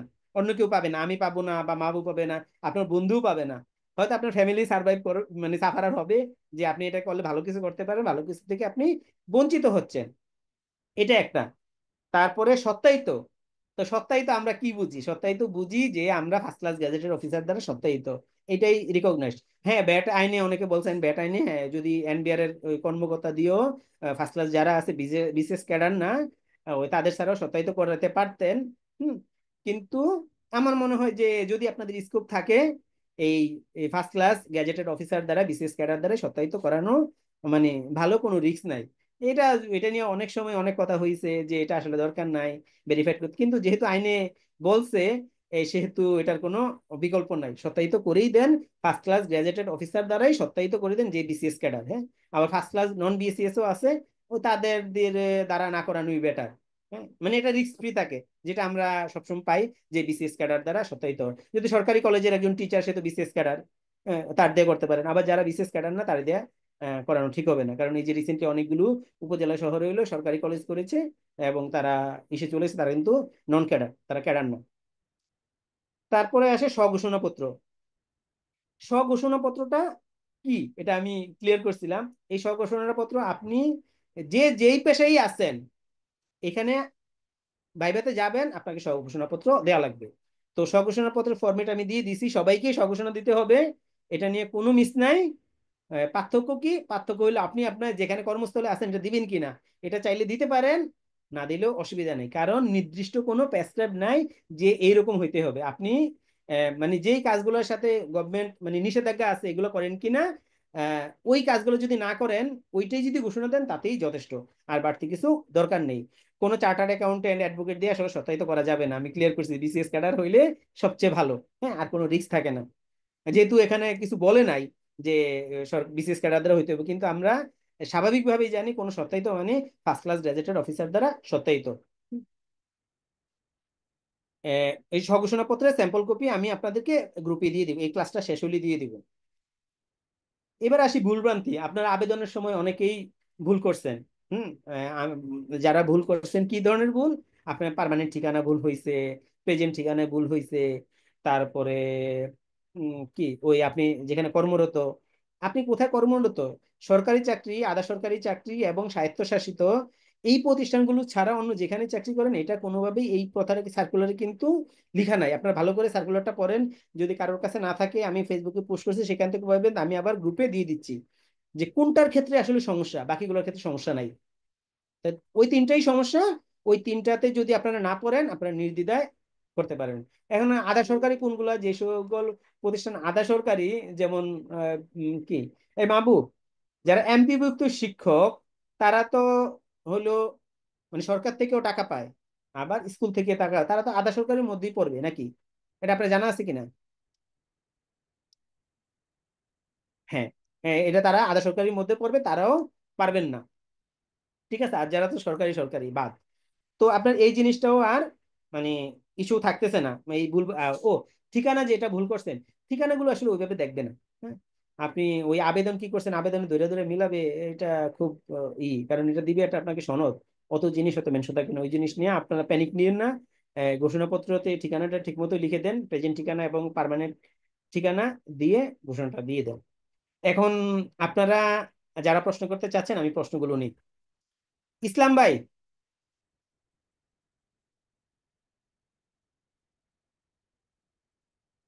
ইসলাম ভাই, আপনি আপনার হাত নামিয়ে প্রশ্ন করতে পারেন। আর আরেকটা প্রশ্ন ছিল স্যার, তা হচ্ছে স্যার সাম্প্রতিক 2 কপি ছবি নিয়ে যাবো। আমার অ্যাপ্লিকেশনে ছিল আগের ছবি, কিন্তু এখন কি আমি স্যার সদ্যপ্রাপ্ত ছবি তুলে নিয়ে যাবো স্যার? জি, যাতে আপনার চেয়ারের সাথে মিল থাকে। ধরেন একজন আগে দাড়ি ছিল না, হ্যাঁ, এখন দাড়ি রেখেছে, তো এখন সে যখন ভাইভাতে যাবে, তার যে মানে গেট আপে চেঞ্জ, এটা তো তাহলে উঠবে না। হ্যাঁ, সেই জন্য সদ্যপ্রাপ্ত ছবি সবসময় তুলে থাকে। স্যার আরেকটা ছিল, তা হচ্ছে স্যার আপনি যে বললেন যে 400 প্রশ্ন স্যার আপনি দিবেন, এটা আমরা স্যার কিভাবে পাবো? আমি গ্রুপে দিব, হোয়াটসঅ্যাপ গ্রুপে দিব। Thank you. জি, থ্যাংক থ্যাংক ইউ স্যার, আসসালামু আলাইকুম। জি, ফয়জুল্লাহ, আসসালামু আলাইকুম। ফয়জুল্লাহ ভাই, সালামু আলাইকুম। আমি একজন একজন করে নাম বলি, সবাই যদি এভাবে আসেন তাহলে ই করতে পারবো না। হ্যাঁ, স্যার আমাকে একটু সুযোগ দিয়েন। জি জি জুয়েল জি, জুয়েল অসুবিধা নেই, অসুবিধা নেই। আমরা ওই মাত্র 10টা বাজে, হ্যাঁ, তো আমরা যদি 11:30 পর্যন্ত কন্টিনিউ করি, আমাদের কোনো অসুবিধা নেই, আমার দিক থেকে স্যার কোনো। স্যার আমি একটু কথা বলতে পারি স্যার? আসসালামু আলাইকুম স্যার। ওয়ালাইকুম সালাম। স্যার এই যে আপনার গ্রুপের সাথে স্যার আমি একটু অ্যাড নেই, যদি স্যার কাইন্ডলি স্যার যদি গ্রুপ অ্যাড যদি একটু নিতে যদি দেন যদি স্যার। আচ্ছা ঠিক আছে, আপনি পার্সোনাল লগ দিন, আমি আচ্ছা, গ্রুপে অ্যাড করে নিব। আর স্যার গ্রুপের আর স্যার কোনো একটা আরেকটা লিমিটেশনস আর আছে? স্যার আরেকটা আরেকটা চেয়েছিল স্যার। বলেন, হ্যালো বলেন, স্যার, বলেন। ওই যে স্যার ওই যে স্যার কমিশনার নাগরিক সনদ দিলে কি স্যার কি কোনো প্রবলেম আছে 1 বছর আগের? বা এটা আপডেট দিতে হইব। হ্যাঁ, এটা 1 বছর আগে দিলে হবে না। 1 বছর আগে আমাদের দেশের পরিস্থিতি আর এখনকার পরিস্থিতি অনেক পার্থক্য, আপডেট দিতে হবে। আপনি 1 2 মাস 3 মাসের মধ্যে হইতে পারে, হ্যাঁ, 3 মাসের বেশি এক্সিট করা ঠিক হবে না। ঠিক আছে স্যার। এইটা কোনো রকম রিস্ক পৌরসভা নিবেন না, থেকে যদি ডকুমেন্টেশনে আপনারা কোনো রকম রিস্ক নিবেন না।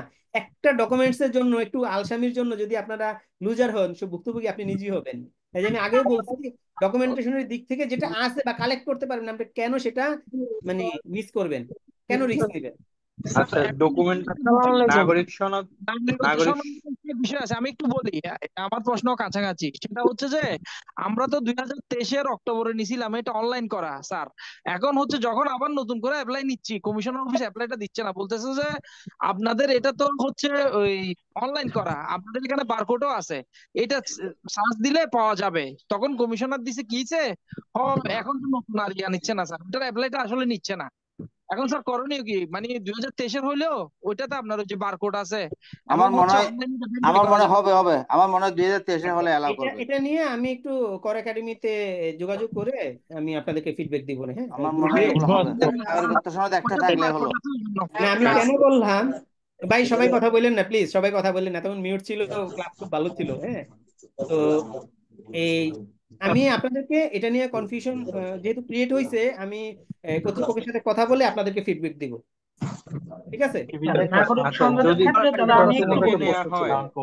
জি স্যার, আমি একটু কথা বলবো। আমি একজন একজন করে, আপনারা যারা হাত তুলেছেন একজন একজন করে ডাকি, একজন একজন করে কথা বলেন। এমন হইতে পারে যে একজনের যে প্রশ্নটা ছিল আরেকজন বলার ফলে ওইটা রিকভার হয়ে গেছে। কাজে আমাকে এই অপরচুনিটিটা দেন, আপনারা সবাই একসাথে কথা বলেন না, একসাথে কথা বললে কিন্তু এলোমেলো হয়ে যেতেছে। পার্থ দেবনাথ বলেন। নমস্কার স্যার। নমস্কার। আহ, ধন্যবাদ প্রথমে আপনাকে এত সুন্দর একটা সেশন আয়োজন করার জন্য, এটা আমাদের থ্যাংক ইউ। খুবই হেল্প হচ্ছে। আমার প্রশ্নটা হচ্ছে যে আমি বর্তমানে একটা প্রাইভেট কমার্শিয়াল ব্যাংকে আছি। তো আমি অ্যাপ্লিকেশনের সময় আমার কিছু ডিগ্রি ছিল ব্যাংকিং রিলেটেড, তো ওগুলো শো করেছিলাম। তো আমার প্রশ্ন হচ্ছে যে আমাকে যদি প্রশ্ন করা হয় যে আমি এটাকে প্রফেশন হিসেবে নেব কিনা, ওই ক্ষেত্রে আমার রিপ্লাইটা কি হওয়া উচিত? আমি এটা নিয়ে একটু কনফিউশনে না না, পড়ছিলাম। খুব ভালো প্রশ্ন করছেন, আরেকজনেরও ছিল। যেমন আপনার ব্যাংকটার কথা যদি বলি, ব্যাংকটা বর্তমানে আপনি এটা বলতে পারেন যে ব্যাংকের চাকরি আপনারা অবশ্যই অবগত, এখন হলো থ্রেটফুল হয়ে গেছে। অনেক ব্যাংকই প্রায় বন্ধের উপক্রম। তো ওই বন্ধের উপক্রম হওয়াতে শুধু যে গ্রাহকেরই ক্ষতি হচ্ছে তা কিন্তু না, আমাদেরও ক্ষতি হচ্ছে। আমি এই যে পড়াশোনা করছি এবং এই ট্যাক্স নিয়ে ভালো স্টাডি করছি, যদি আমার এই অপরচুনিটি আসে যে আমি একটা আইটিপি সনদ পাই, আমি ব্যাংক চাকরি ছেড়ে এই প্রফেশনে কেরিয়ার করতে চাই। এই প্রফেশনে কেরিয়ার করার মূল আগ্রহ হইলো আমি এই গভর্নমেন্টের রেভিনিউ কালেক্টে যেমন অবদান রাখতে পারবো, দেশের জন্য যে অবদান রাখতে পারবো, সেই সাথে নিজের ফ্যামিলিকেও সার্ভাইভ করতে পারবো। সুতরাং একটা হুল দেশের সার্ভাইভও করতে পারতেছি, আর আমি ছোট্টভাবে আমার ফ্যামিলিও সার্ভাইভ করতে পারতেছি এই পেশা থেকে। তো দেশের জন্য অনেক বড় অবদান রাখতে পারতেছি, এটা আমার জন্য একটা অ্যাচিভমেন্ট, যেটা আসলে সবারই সুযোগ হয় না। ঠিক আছে sir, thank you so much, আমার প্রশ্নের উত্তর পেয়েছি। থ্যাংক ধন্যবাদ। ইউ। তারপর শওকত হোসেন, শওকত হোসেন ভাই। জি স্যার, আসসালামু আলাইকুম। আপনাকে ওয়ালাইকুম আসসালাম। ধন্যবাদ এরকম একটা সেশন আয়োজন করার জন্য। আহ, আমি আসলে একটা সিলি টাইপোলজিক্যাল মিস্টেক আমার নামে, এই নাম টাইপ করার সময় ওই HOSS না, ওইখানে ডাবল ও দিয়ে টাইপ করে গেছে। আসলে ব্যাপারটা হয়েছে আমি নিজে অ্যাপ্লাই করি নাই, তো ওই পেমেন্ট করছিলাম, মানে টেলিটক ছিল না, আরেকজন দিয়ে পেমেন্ট করেছিলাম, তখন এই ভুলটা হয়ে গেছে। এখন এটা কি করা উচিত আমার? আচ্ছা, এটা ওই যে যখন আপনারা যাবেন একটু কর একাডেমিতে আপনি গিয়ে যোগাযোগ করেন যে মানে এটা। আমি যোগাযোগ অলরেডি ইমেল করছি, এই যে হ্যাঁ। যিনি আমাদের রেজাল্টের নিচে যিনি আছিল, এই হুম। আপনার এই বিল্লাল হোসাইন না কি জানি নাম ওনার, ওনাকে ইমেল করছি, কোনো রেসপন্স পাচ্ছি না। ও, না আপনি ফিজিক্যালি যান, বা আমি আপনার এটা নোট ডাউন করে রাখতেছি। প্রচুর নাগরিক সনদ, বাইবার তারিখ মানে লাস্টে হোসাইনের এখানে একটা ডিজিট আগে পরে হয়ে গেছে। তো ঠিক এটা আছে। আমি পেমেন্টটা বাইরে না করলে হয়তো ধরতে পারতাম, কিন্তু পেমেন্টটা অন্যকে ঠিক আছে, দিয়ে ঠিক আছে, করাইছি তো। ওকে। আমি ক্লিয়ার, আমি নোট করে নিচ্ছি, হ্যাঁ। আমি আচ্ছা গ্রুপে আচ্ছা আপডেট স্যার, দিয়ে দিই। আরেকটা প্রশ্ন, এই আমার ওই মাস্টার্স এর মার্কশিটটা পাচ্ছি না, এটা কি করা উচিত? আমি আপনাদেরকে এটা বলছি, কোনো ডকুমেন্টেশনের ব্যাপারে এইটুকু রিস্ক আপনাদের নেওয়া ঠিক হবে না। আপনি প্রয়োজনে সময় আছে আরেকটা মার্কশিট তুলে নিয়ে নেন যদি চায়, এবং আপনার মার্কশিটের জন্য যদি আপনাকে ডিসঅ্যালাউ করে দেয় আপনার অবশ্যই ভালো লাগবে না, যেহেতু ন্যাশনাল না, ইউনিভার্সিটি তো। জি দাদা জি জি, এইখানে একটা ওইখানে ইয়ে একটা আছে। সার্টিফিকেট আছে স্যার। এখানে একটা অপশন আছে, উনি বলেন। মাস্টার্স যদি শো না করে সমস্যা হবে না, কারণ এখানে না না, শো গ্রাজুয়েশন করতে করছিলাম গেলে চাওয়া হয়। আচ্ছা, শো স্যার, করছে, শো করছে। শো করেছি, ওইখানে আমার সার্টিফিকেট আছে কিন্তু মার্কশিটটা পাচ্ছি না। আপনি আমার মনে হয় না আপনার যেহেতু মাস্টার্স শো করছেন আপনি অ্যাপ্লিকেশনে, কিন্তু মাস্টার্স এই আপনার ডিসকোয়ালিফিকেশনের জন্য মাস্টার্সটা এখানে আসলে রিলিভেন্ট না, কারণ আপনার যদি গ্রাজুয়েশন পর্যন্ত থাকে আপনি কোয়ালিফাইড। হুম। তো ওই কিন্তু ক্ষেত্রে স্যার আমার মাস্টার্স এর সার্টিফিকেটও আছে, সার্টিফিকেট বা যে মার্কশিটের জন্য টেস্টিমোনিয়ালটাও আছে, সার্টিফিকেটটাও আছে, কিন্তু মার্কশিটটা আমি পাচ্ছি না। আপনার যে ডকুমেন্ট আছে ওই পর্যন্তই আপনি প্রোভাইড করেন, যদি ফটোকপিও নাই? পসিবল হয় আপনি কোনো মার্কশিটটা ফটোকপিও নেন। নাই? ফটোকপিও নাই, আমি তুলি নাই নাকি হারাই ফেলছি, আসলে আমি কিছু বুঝতেছি ঠিক না আছে এটা। ভাই, ঠিক আছে, ঠিক আছে, ওকে, ঠিক আছে। ওই ও বললো তো, হ্যাঁ, ক্লিয়ার। না আপনি একটু রিস্ক নিতে পারেন তাহলে, আর যদি সুযোগ থাকে আরেকটা তুলে নিয়ে। থ্যাংক ইউ ভাই। আচ্ছা, তারপরে আকাশ ভাই। Thank you, thank you sir, আমাকেও নামের ব্যাপারে একটু জানাবেন। ওকে, ওকে। নমস্কার স্যার। নমস্কার পার্সোনালি আমি নক দিব বলেন। স্যার। জি, আমি একাডেমিতে যোগাযোগ করছি, কোনো উত্তর পাচ্ছি না। ঠিক আছে, আকাশ ভাই বলেন। স্যার, আমাদের স্যার স্বঘোষণাপত্রটা একটু ফরম্যাটটা গ্রুপে দিয়ে দিলে আমাদের হ্যাঁ হ্যাঁ, দিব দিব সুবিধা দিব, হয়। এটা দিব, আমি আর তো করছি। আর দ্বিতীয়ত এই ভাইবার উপরে আমরা কোন টপিক গুলো, কোন অধ্যায়গুলো ওই পড়তে পারি, চ্যাপ্টার গুলো যদি একটা সামারি দিতেন আমি গ্রুপে। প্রশ্নই আপনাদেরকে দিয়ে দিব, উত্তরও দিয়ে দিব, রেফারেন্স সহ দিয়ে দিব, বলছি তো দিব। আচ্ছা, thank you, thank you, thank you sir. আরেকটা নাম আছে ইউজার, USER। স্যার আমি একটু কথা বলতে চাচ্ছিলাম। বলেন, কি নাম? স্যার স্যার আমি পারভেজ আলম বলছিলাম। স্যার আমাদের তো হচ্ছে অনার্সে তো 4টা বছর, তো 4টা বছরের কি 4টা মার্কশিট লাগবে? ফাইনাল রেজাল্ট হয় নাই? ফাইনাল রেজাল্ট তো হয়েছে। ফাইনাল রেজাল্ট যেটা হয়েছে ওইটাই মার্কশিট, অন্যগুলো ইয়ার যেটা ওটা হবে না। আচ্ছা, ফাইনাল একটা হলে হবে? হ্যাঁ হ্যাঁ, ফাইনালেরটাই। ফোর্থ ইয়ার রেজাল্ট তো আপনার ফাইনালেরটাই। আপনার ফার্স্ট ইয়ার যদি ফার্স্ট ক্লাস পান, সেকেন্ড ইয়ার যদি সেকেন্ড ক্লাস পান, ফাইনালেরটাতেই তো আপনার রেজাল্ট কোনটা দিবে? সব থাকে। হ্যাঁ হ্যাঁ, ওইটাই রেজাল্ট। আচ্ছা ঠিক থ্যাংক ইউ, আছে, thank you so much sir. Thank you. না, তারেকুল ভাই, সরি, তারেকুল ভাই। আসসালামু জি আলাইকুম দাদা। আসসালামু ওয়ালাইকুম আলাইকুম। সালাম। ভাই বলেন। আহ আমি জি অনেকক্ষণ ধরে আমার অপেক্ষা একটা করতেছিলাম, আসলে সবাই কোশ্চেন করতেছিল তো আমি চুপই ছিলাম, না আপনিও ঠিক আছে। বারবার বের করে। তো একটা জিনিস জানার ছিল আমার, আসলে সার্টিফিকেট গুলো আসলে অরিজিনাল সার্টিফিকেট গুলো পাওয়া যাচ্ছে না আর কি, একটু সমস্যা হয়ে গেছে। আমি খুব সার্চ করছিলাম। তো এই ক্ষেত্রে আসলে আমি কিভাবে কি করলে আসলে একটু যদি পরামর্শ দিতেন আর কি। আমার কাছে সবগুলো স্ক্যান কপি আছে, অরিজিনাল স্ক্যান কপি আছে সবগুলো সার্টিফিকেটেরই। এইরকম রিস্ক পরামর্শ তো ভাই আমি দিতে পারবো না, হ্যাঁ, কারণ ওইটা আসলে ইফেক্টিভ হবে না ইফেক্টিভ হবে না, এইটা আসলে রিস্কি। হ্যাঁ, যেটা আইনি চাইছে, ওনারা সার্কুলারে চাইছে, ওইটা না দিলে দিলে কি হবে, এটা বুঝতে পারতেছি না না ভাই। মানে এমনিতেই হচ্ছে যে আমি যদি কালেক্ট করতে যাই সেক্ষেত্রে কি আসলে সময় পাবো কিনা, বা দেখা যাচ্ছে অনেক সময় ওই যে একটা অনেকগুলো তো জিডি। অনেকগুলো কালেক্টর দুই একটা হইলে হয়তো সময় পাইতেন। National university? না না না, আমার প্রাইভেট ইউনিভার্সিটি প্লাস হচ্ছে যে ওই যে এসএসসি ইন্টারমিডিয়েট আর কি। ঢাকা বোর্ড না বাইরে? না না, কুমিল্লা বোর্ড। ও, আপনি একটু মানে বিসিএস কর একাডেমিতে যাইতে পারেন, গিয়ে ওনাদের সাথে কথা বলে দেখতে পারেন, কারণ স্যার এটা। ওনার এখন পর্যাপ্ত সময় আছে, আমি মনে করি উনি যথাযথ মাধ্যমে দিলে এখন এগুলো খুব একটা লেট করে না, দিয়ে দেয় স্যার সপ্তাহে। ওনার তো তো তো সময় দুইটাই দরকার, এটা যেহেতু সবগুলাই মানে দুইটাই দরকার, বেশ এটা প্যারা। রিলেটেড একটু বলি। আমার মানে আমি ঢাকা আজিমপুর ছিলাম, তো আমার যে বড় ভাইটা ছিলেন উনি এসআই পরীক্ষা দিয়েছিলেন। তো পরীক্ষার আগের দিন একটা সমস্যার কারণে ওনার সকল কাগজ হারাই গেছে, কিন্তু ফটোকপি ছিল মানে 2 দিন আগে। তো উনি যেটা করছেন, ওনার এক ডিআইজি ওনার সাউথ ইস্টে ক্লাস নিতেন, উনি ছিলেন ল স্টুডেন্ট। তো উনি ওই স্যার থেকে সত্যায়িত করাইছে। পরে যখন আবার উনি যখন ইয়ে করছেন আর কি, ভাইবা বোর্ডে গেছেন, তখন ওনারা দেখছেন যে সত্যই একজন ডিআইজি। তো বলে যে ওনাকে কিভাবে ছিল। তো উনি বললেন যে উনি আমার স্যার, উনি আমার ক্লাস নিতেন। তারপর এইটাতে আর ওনার এই সত্যিত কপিতে হয়েছে, এবং উনি এখন বর্তমানে এসআই হিসাবে মানে কাজ করছেন আর কি। উনি একটি জিডি করতে পারেন। হ্যাঁ, এটা ভালো বলছেন, রাইট, ভালো বলছেন যে কাগজপত্র হারিয়ে গেছে, জিডি করতে পারে, এটা তুলতে সময় লাগবে, এটা এটা করতে পারেন। তারেক ভাই, এটা আপনার জন্য একটা ভালো পরামর্শ। কোশ্চেন করা যাবে? আমি মানে মানে হ্যালো একটা প্রশ্ন দাদা, একটু একটু শেষ। আনমিউট করে নেন তারেক ভাই। হ্যাঁ দাদা, একটা বিষয় একটু শেয়ার করি, সেটা হচ্ছে যে আমি ইউনিভার্সিটিটা যেহেতু ঢাকায় আছে, আমি হয়তো বা ইউনিভার্সিটিতে আমার ওটা দিয়ে অ্যাপ্লাই করে ইয়ে করা যাবে। আর এসএসসি ইন্টারের জন্য তো জিডি করা লাগে, একটু সময় সাপেক্ষ ব্যাপার। সেক্ষেত্রে জিডির কপিটা বা এগুলা দিয়ে কি কোনো সাপোর্ট পাওয়া যেতে পারে কিনা, এটা আসলে আমি কপি তো ইয়ে আপনার করতে। কাছে, স্ক্যান কপি তো আপনার কাছে আছে, তাইলে সব জিডি আছে করে। সব আছে। হ্যাঁ, জিডি করে আপনি তাইলে জিডির কপি দিয়ে দেন যে অরিজিনাল কপি হারিয়ে গিয়েছে, আর এই যে ফটোকপি আমার কাছে স্ক্যান করা ছিল এটা হলো আছে। স্যার আমার কাছে একটা পরামর্শ আছে, এটা এটা হচ্ছে বোর্ডে আপনার এমার্জেন্সি দিয়ে, মানে জরুরি 7 দিন 1 মাস এরকম সিস্টেম আছে, তো ওইভাবে করে 7 দিনের জন্য খুব জরুরি, ওনার একটু টাকা বেশি যাবে, হয়তো বা 2-3 হাজার টাকা যাবে, এটা দিলে ওনারা অনুলিপি দিয়ে দেয়, ডুপ্লিকেট সার্টিফিকেট কপি দিয়ে দেয়। তুললে তো এটা ডুপ্লিকেটই হবে, এটা তো অরিজিনাল আর দিবে না, এটা যখন দ্বিতীয়বার বা তুলে এটা অনুলিপি। ঠিক আছে, হ্যাঁ, তো এটা অনুলিপি। দিয়েই চালানো যাবে। ঠিক আছে ভাই, আশা করি ওই যে আপনাকে দুইজন দুইটা পরামর্শ দিল, জি জি আপনার জি জি, দাদা। এটা নিতে পারেন। হ্যাঁ, জি, আমার একটা থ্যাংক ইউ। কোশ্চেন ছিল। আসসালামু মাহফুজুল আলাইকুম। Thank you hello thank Islam you. একটা প্রশ্ন ছিল। ভাই, মাহফুজুল ইসলাম হ্যালো। চঞ্চল ভাই। জি আসসালামু আলাইকুম স্যার, আমি একটু প্রশ্নটা করি। মাহফুজুল ইসলাম চঞ্চল ভাই। জি আদব স্যার।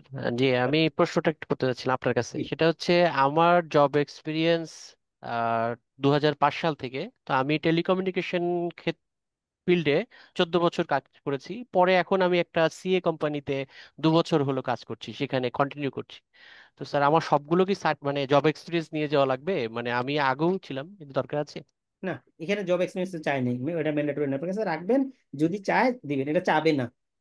ঠিক স্যার আছে, প্রেজেন্ট যেটাতে আছি সেটাও নিয়ে যাব? না কিছুই লাগবে না, এগুলো চায় না, জব এক্সপিরিয়েন্স চায় না। ঠিক আছে। আমি কি কোশ্চেন করতে পারি? একটা কোশ্চেন ছিল স্যার। আমি ভাই নাম হ্যালো। ডাকতেছি, তো আমি নাম ডাকতেছি ভাই, হ্যাঁ, রুদ্র সাহা, সিরিয়ালে আমি নাম ডাকতেছি। স্যার নমস্কার। নমস্কার, আমার বলুন। প্রশ্নটা হচ্ছে, ভাইবা যখন হবে সবার কি ভাইবা একই ডেটে হবে না ভিন্ন ভিন্ন তারিখে হতে পারে? না, এবার তো ক্যান্ডিডেট বেশি, হয়তো একাধিক ডে নিতে পারে, একদিনে এত জিনিস এত ভোট করেও আসলে সার্ভাইভ করা চ্যালেঞ্জিং, হয়তো একাধিক ডেট হইতে পারে, যেহেতু 13,421 জন। ধন্যবাদ। নিজুম নাহার।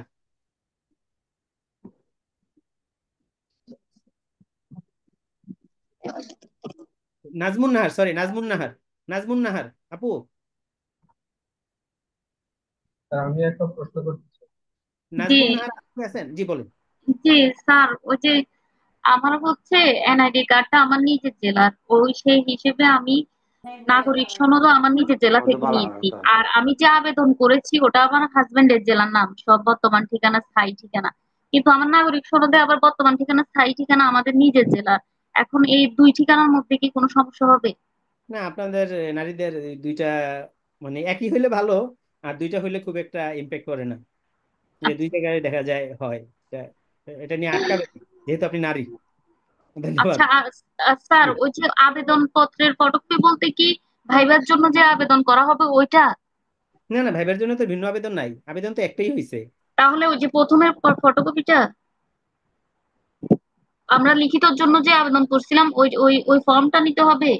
ওটা সাথে রাখা, হ্যাঁ, আপনি প্রথমে যে আবেদনটা করছিলেন ভাইবার রিটেন একটাই আবেদন, ওটা কপিটা সাথে রাখেন। আর ওইটা একটু ভালো করে দেখে নিয়েন যে কোথাও মানে মিসম্যাচ আছে কিনা। আজাজ ভাই শুনতে পাচ্ছেন? আঞ্জুমান, আঞ্জুমান রুমকি আপু। স্যার, আসসালামু আলাইকুম। ওয়ালাইকুম আসসালাম। আমি বলতে চাচ্ছিলাম আমাদের সব আহ, আহ, নাগরিক সনদপত্র থেকে সবকিছু কি অ্যাটাচ করা লাগবে? জি জি, নাগরিক শুধু সনদপত্রটা, স্বঘোষণাপত্র ছাড়া। স্বঘোষণাপত্র তো স্বঘোষণাপত্র আমি নিজে হাতে লিখলেও হবে না? হবে, বাট কম্পিউটার টেস্ট করে নিন, দেখলেও তো সব দেখা যায়। আচ্ছা ঠিক আছে, থ্যাংক ইউ আচ্ছা আপু। আচ্ছা। সীমা আপু। আসসালামু আলাইকুম স্যার। ওয়ালাইকুম আসসালাম। স্যার, আমার প্রশ্ন হচ্ছে যে আমি বেসরকারি শিক্ষক নিবন্ধনের মাধ্যমে হচ্ছে একটা মাদ্রাসাতে আমি এমপিও মানে এমপিও ভুক্ত মাদ্রাসাতে আমার নিয়োগ হয়, এবং ওখানে হচ্ছে মানে আমি যখন অ্যাপ্লাই করি আমি আসলে তখন বুঝতে পারিনি যে এটা আধা সরকারি না, মানে কোন ধরনের প্রতিষ্ঠান, আধা সরকারি বা স্বায়ত্তশাসিত। আমি সেই ক্ষেত্রে আমি নট অ্যাপ্লিকেবল অপশনটা চুজ করছিলাম এবং ওটাই আমি দিয়েছিলাম। এখন আমি আসলে বুঝতে পারছি না যে এটা কি আসলে যখন ভাইভাতে জিজ্ঞাসা করা হবে যে আপনি কি কিছু করতেছেন, সেক্ষেত্রে কি আমি বলবো নাকি আসলে বলবো না, এটা আসলে কিভাবে ফেস করবো?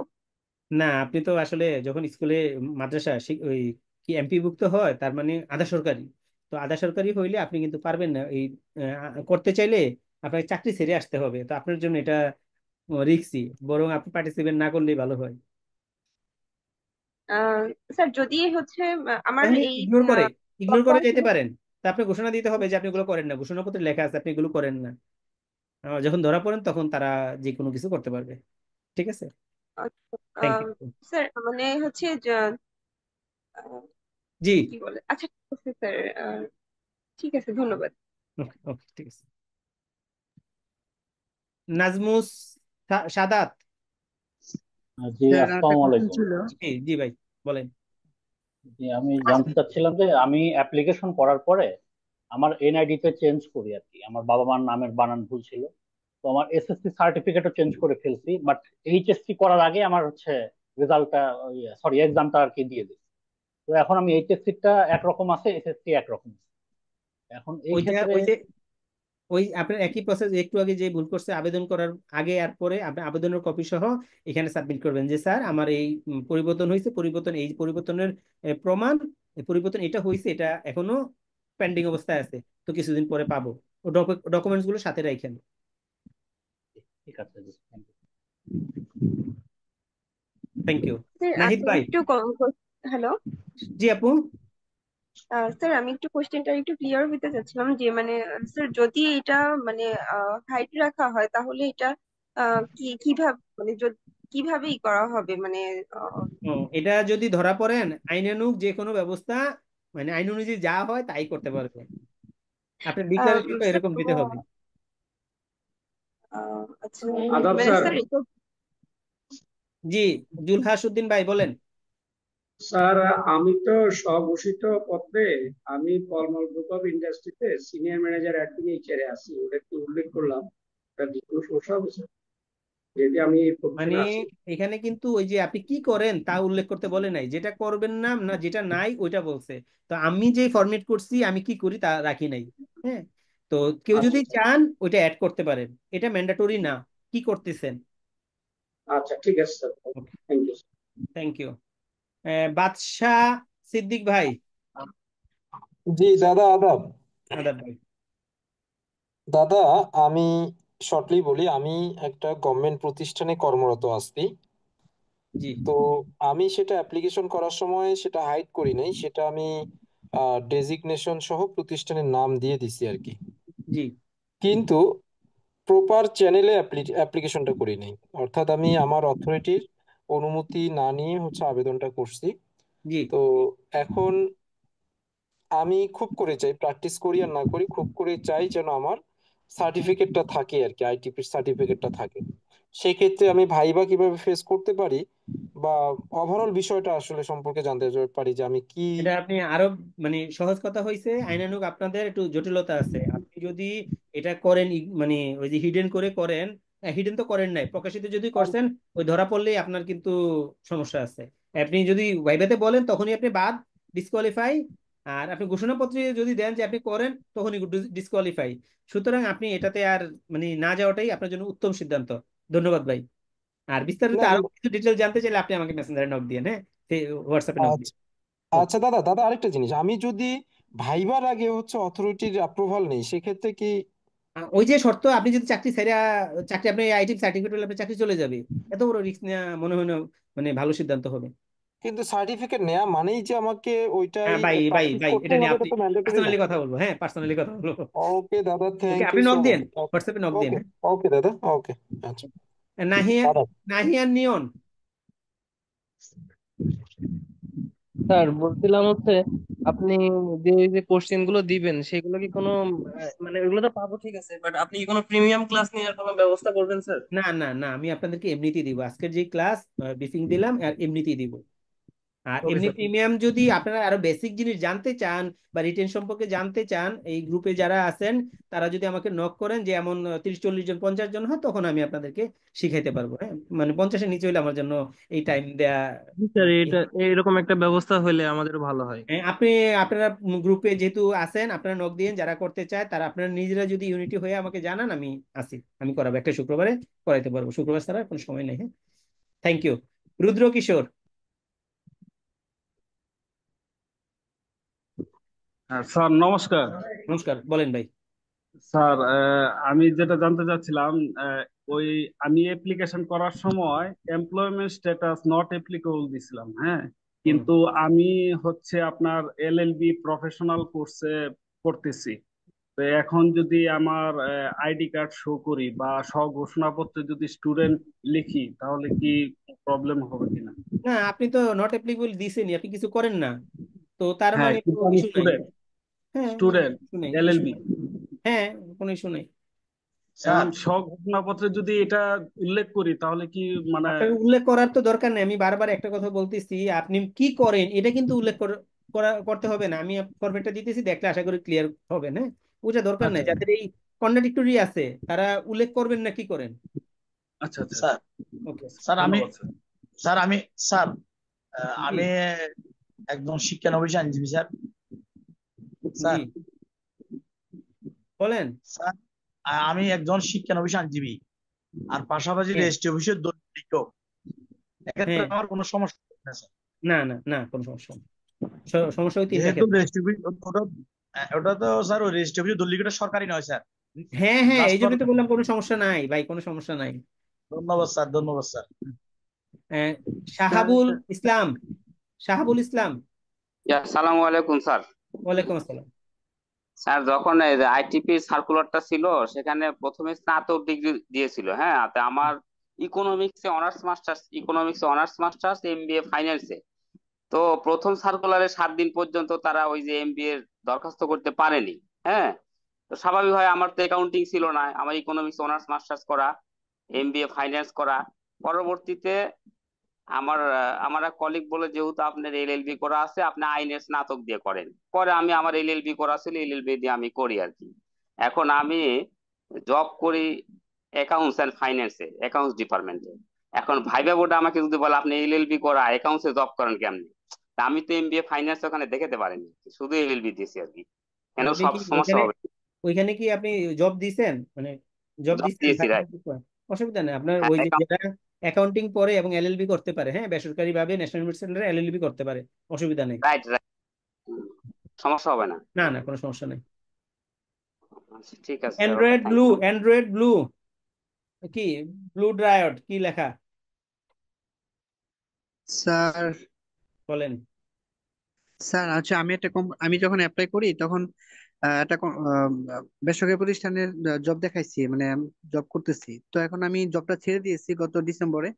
তো এখন হচ্ছে আমি একজন সিনিয়র কর আইনজীবীর সাথে কাজ করতেছি গত 5-6 মাস যাবত। তো আমি যখন যেহেতু অ্যাপ্লাই করার সময় প্রাইভেট কোম্পানি দেখাইছিলাম, যেহেতু জবটা ছেড়ে দিয়েছি, এখন কি আমি ওইটার জন্য কোনো ডকুমেন্টস শো করতে হবে যে আমি জব ছেড়ে দিয়েছি, বা এরকম কোনো কিছু দেখাতে হবে? এখান থেকে একটা ক্লিয়ারেন্স নিয়ে নিছেন না? যদি দেখতে চাই ওই ক্লিয়ারেন্সটা হ্যাঁ নিয়ে হ্যাঁ হ্যাঁ হ্যাঁ, ক্লিয়ারেন্স আছে, রিলিভেন্ট লেটার আছে, সবকিছু আছে। তার মানে এগুলো কি আমি দেখাতে চাইলে পারবো? দেখাবেন, না চাইলে তো দেখানোর দরকার নাই। আচ্ছা, তাহলে তো আমার আর তো কোনো এনওসি লাগবে না? না, নাই। ক্লিয়ারেন্স আচ্ছা ডকুমেন্ট উইথ এনওসি। আচ্ছা আচ্ছা, thank you sir. Thank you. Rajib, sir MD আসসালামু রাজীব। আলাইকুম। ওয়ালাইকুম আসসালাম ভাই। স্যার আমার ছোট ছোট কিছু কোশ্চেন ছিল ভাই স্যার। একটু ছোট, আমি আর 10 মিনিটের বেশি যাইতে পারবো না, বলেন। আপনার কথা স্যার ভেঙে আসতেছে, ছবি কি লাগবে অ্যাটাচ করা নাকি আপনার ছবি কথা ছাড়া? ভেঙে আসতেছে, আপনার কথা ভেঙে আসতেছে, শুনতে পাচ্ছি না। ছবি অ্যাটাচ করতে হবে? ছবি, হ্যাঁ হ্যাঁ, এটা, স্যার এখন শুনতে পাচ্ছেন? হ্যাঁ হ্যাঁ হ্যাঁ, এটা অ্যাটাচ লাগবে। আচ্ছা, আরেকটা জিনিস হচ্ছে যে আমি যখন অ্যাপ্লাই করি তখন একটা প্রাইভেট অর্গানাইজেশনে দেখাইছি যে তখন আমি জবে ছিলাম, কিন্তু রিসেন্টলি আমি নতুন আরেকটা অর্গানাইজেশনে জব সুইচ করছি। এখন স্বঘোষণা পত্রিকা আমি রিসেন্টটা দিব নাকি? স্বঘোষণাপত্র আপনি দিয়ে নি না, তাহলেই তো হয়। দিয়ে নি না, স্বঘোষণাপত্র দিয়েন না। আপনার নেটওয়ার্ক খুব ডিস্টার্ব করতেছে, এই পরিবেশনে আসবো স্বঘোষণাপত্র কিনা? দেওয়া লাগবে না। শফিকুল ভাই, শফিউল কি, স্যার আমার সাইফুল্লাহ ভাই, একটা কোশ্চেন ছিল স্যার। স্যার সাইফুল্লাহ ভাই। জি, আসসালামু আলাইকুম স্যার। ওয়ালাইকুম সালাম ভাই, বলেন। আমার একটা স্যার এডিশনাল জিনিস, সেটা হচ্ছে আমার বেশ কিছু ট্রেনিং করা আছে ব্যাট ট্যাক্সের উপর। সেখানে ট্রেনার হিসেবে এনবিআর এর বা কাস্টম কর্মকর্তার নাম দেওয়া আছে। তো আমি কি এগুলাকে এডিশনাল হিসেবে নিয়ে গেলে কোনো অ্যাডভান্টেজ পাওয়া যাবে, বা না না না, বা দরকার নেই। রিজিক নেওয়া দরকার নেই না? না না, তাহলে ওকে স্যার। আপনার স্কিল ডেভেলপমেন্ট হয়েছে, ট্রেনিং করছেন, হ্যাঁ, ওটা ওকে সব স্যার। দরকার নেই। Okay sir. আকাশ কুমার, নমস্কার স্যার। নমস্কার, বলেন ভাই। স্যার আমার একটা প্রবলেম হয়েছে কি, আমি রোল নাম্বারে মাস্টার্স আর হচ্ছে বিবিএ তে রোল নাম্বার নট অ্যাপ্লিকেবল দিয়ে রাখছি। এখানে কি স্যার কোনো প্রবলেম হবে? না, এইগুলো তো করবেন, সার্টিফিকেট আছে না, কিন্তু অসুবিধা নেই, সিম্পল জিনিস আর কি। ঠিক আছে, থ্যাংক ইউ। নাহিদ ভাই। জি আসসালামু আলাইকুম। ওয়ালাইকুম সালাম ভাই। স্যার আমি মূলত হলো গিয়ে ম্যাথমেটিক্স অনার্স মাস্টার্স করছি, প্লাস এলএলবি করেছি। এখন আমি পার্ট টাইম হিসেবে মানে একটা গভর্নমেন্ট অর্গানাইজেশনের ট্রেনার হিসেবে আছি। তো এখন স্যার এটা আমি আবার ওখানে পার্ট টাইমার হিসেবে আমি উল্লেখ করে দিয়েছি ফর্ম ফিল আপে। এখন ইন কেস যদি আমাকে ভাইভাতে জিজ্ঞেস করে, কারণ আমি স্বঘোষণাপত্র হয়তো দিলাম না যে আমি কি করি, ওখানে যদি বলি স্যার যেটা আমার পার্ট টাইম এটা করি, কন্ট্রাকচুয়াল আর কি, প্রতি অর্থ বছর অনুযায়ী কন্ট্রাক্ট হয়ে আমরা ট্রেনিং করাই, এটাতে কোনো সমস্যা হতে পারে স্যার? না না না, এটা কন্ট্রাকচুয়াল ট্রেনিং তো আর আপনি সরকারি চাকরিজীবীর মধ্যে পড়ে না। না না না স্যার, এই জন্য একটু জিজ্ঞেস, কারণ সরকারি সাপ্লায়ার, অফিসে তো ইন কেস ওয়ান যদি কাইন্ড অফ কোনো সমস্যা। সাপ্লায়ার আর কি। জি জি, এখন যদি in case যদি কোনো সমস্যা করে এটার জন্য আর কি। Thank you. Thank you sir. জি আসসালামু আলাইকুম। আবার হাত আর নাই, আর কেউ কি কিছু দাদা জানতে চাচ্ছেন? দাদা আমি একটু বলতে চাচ্ছিলাম। হ্যাঁ, শোভন চন্দ্র জি, হ্যাঁ, বলেন। দাদা ধরুন আমরা হচ্ছে ভাইবা বোর্ডে গেলাম, যাওয়ার পরে যে আমার যে কাগজপত্র গুলো এগুলো কি ওরাই চাবে নাকি আমরা হচ্ছে ইচ্ছে করে এটা না না দিব? না না, ওরা সিরিয়ালি নিবে, ফটোকপি নিবে, অরিজিনাল কপি দেখবে, ও সিরিয়ালি আচ্ছা। নেবে। ওকে। আচ্ছা, আরেকটা জিনিস হচ্ছে দাদা, আমি হচ্ছে একটা লয়ারের সাথে আমি মানে ইনকাম ট্যাক্স লয়ারের সাথে গত 2 বছর যাবত হচ্ছে আমি আছি আর কি। তো এখন কি ঘোষণাপত্রটা থেকে এখানে এটা উল্লেখ করে দিব? না না, এইগুলো করার দরকার নেই। প্রয়োজন নেই না? আচ্ছা ঠিক আছে দাদা। ঠিক আছে, থ্যাংক ইউ। যে আমাদের আবেদন ফর্ম রাজীব কি ভাই। ইয়ে করতে হ্যাঁ হবে? হ্যাঁ, আচ্ছা, আঞ্জুমান আপু বলেন। আবেদন ফর্মটা কি আমাদেরকে ইয়ে করতে হবে, ডাউনলোড করে ইয়ে করতে হবে? আবেদন ফর্ম চাইনি, আপনার সুবিধার জন্য আপনি নামিয়ে দেখে নিতে পারেন আপনার কোথাও মিস্টেক আছে কিনা। আচ্ছা ঠিক আছে। Thank you. রাজীব স্যার ভাই, আমার একটা কোশ্চেন ছিল। রাজীব ভাই কি যেন বলতেছিলেন? স্যার ওই যে কোশ্চেনটা ছিল স্যার, যে ফটোকপি সার্টিফিকেট গুলো অ্যাটাচ এর ক্ষেত্রে আমার তো কোনো বিসিএস ক্যাডার পরিচিত নাই, সেক্ষেত্রে কি আমি কোনো সরকারি ইউনিভার্সিটির টিচারকে দিয়ে করাতে পারবো? পাবলিক ইউনিভার্সিটি না গভর্নমেন্ট? মানে পাবলিক ইউনিভার্সিটি, জাহাঙ্গীরনগর ইউনিভার্সিটির পাবলিক প্রফেসরকে ইউনিভার্সিটি দিয়ে করাতে পারবো? ওনার কাছে তো স্বায়ত্তশাসিত, দেখেন করে নেন। ওনাদের তো একটা লেভেল আছে স্বায়ত্তশাসিত মানে হিসেবে, কি বলবো, ওনার তো ফার্স্ট ক্লাস অফিসারই, এটা নিয়ে এখন একটু বিসিএস ক্যাডার পরিচিত স্যার না থাকলে সেক্ষেত্রে স্যার সমস্যা হয় স্যার। হ্যাঁ হ্যাঁ ঠিক আছে, এটা ভাই আপনার স্যার সুবিধা মতো করেন, এই সিদ্ধান্ত আমার স্যার দেওয়া ঠিক হবেন। হ্যাঁ আপনার সুবিধা মতো করেন, বলেন ভাই। স্যার একটু বলছি, আবেদন কপির রঙিন কপি এটা কিন্তু সার্কুলারে নিয়ে যাওয়ার জন্য বলা হয়েছে। আপনি সার্কুলারটা পড়লে অবশ্যই বুঝতে পারবেন, এটা কিন্তু অনেকে মিসিং করতে পারে স্যার আবেদনে। এই, ওই প্লাস যে ভাই, এডমিট সার্কুলারে কিন্তু দেওয়া কার্ডের আছে কালার রঙিন কপি কপি, নিয়ে যাওয়ার জন্য বলা হয়েছে, সুতরাং সাথে সবাইকে এডমিট একটু, কার্ডের কালার কপি। কয় জি নাম্বার জি রঙিন যেতে কপি বলছে নিয়ে যেতে ভাই, কয় বলছে। নাম্বার, কয় নাম্বার বলেন তো?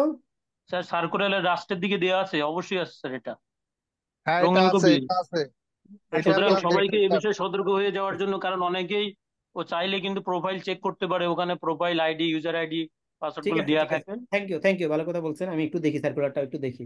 এটা জি স্যার। লাস্টের দিকে আছে, প্লাস ঠিক এডমিট আছে, কার্ডের কালার কপি।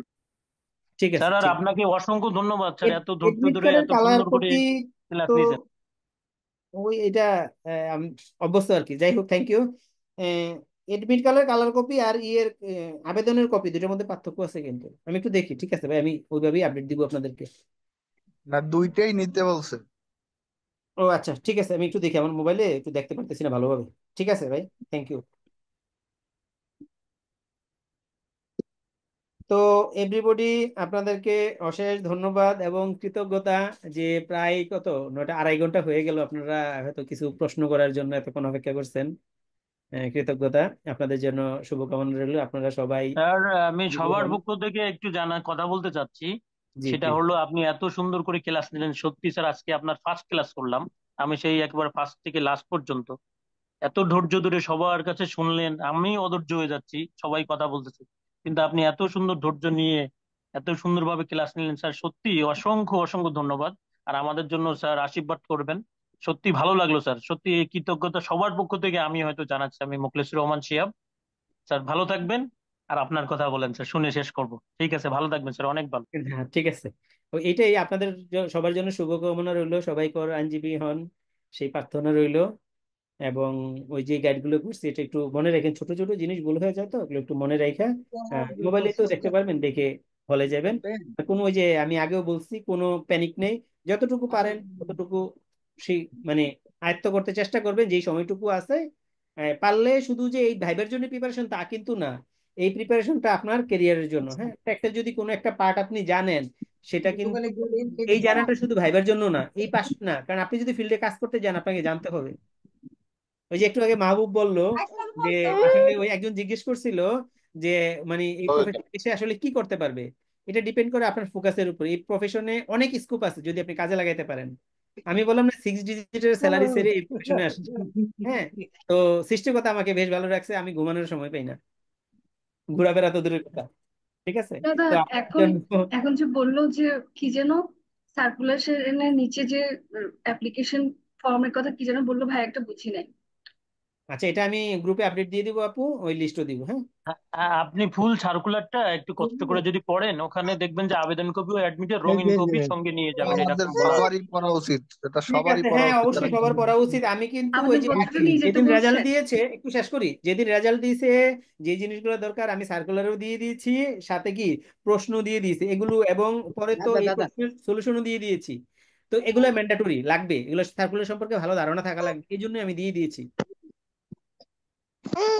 ঠিক আছে ভাই, সবাইকে শুভরাত্রি, ভালো থাকবেন, শুভকামনা রইল। হোয়াটসঅ্যাপ গ্রুপে আপনি ভালো থাকবেন। আরেকবার দিয়ে দিন, স্যার।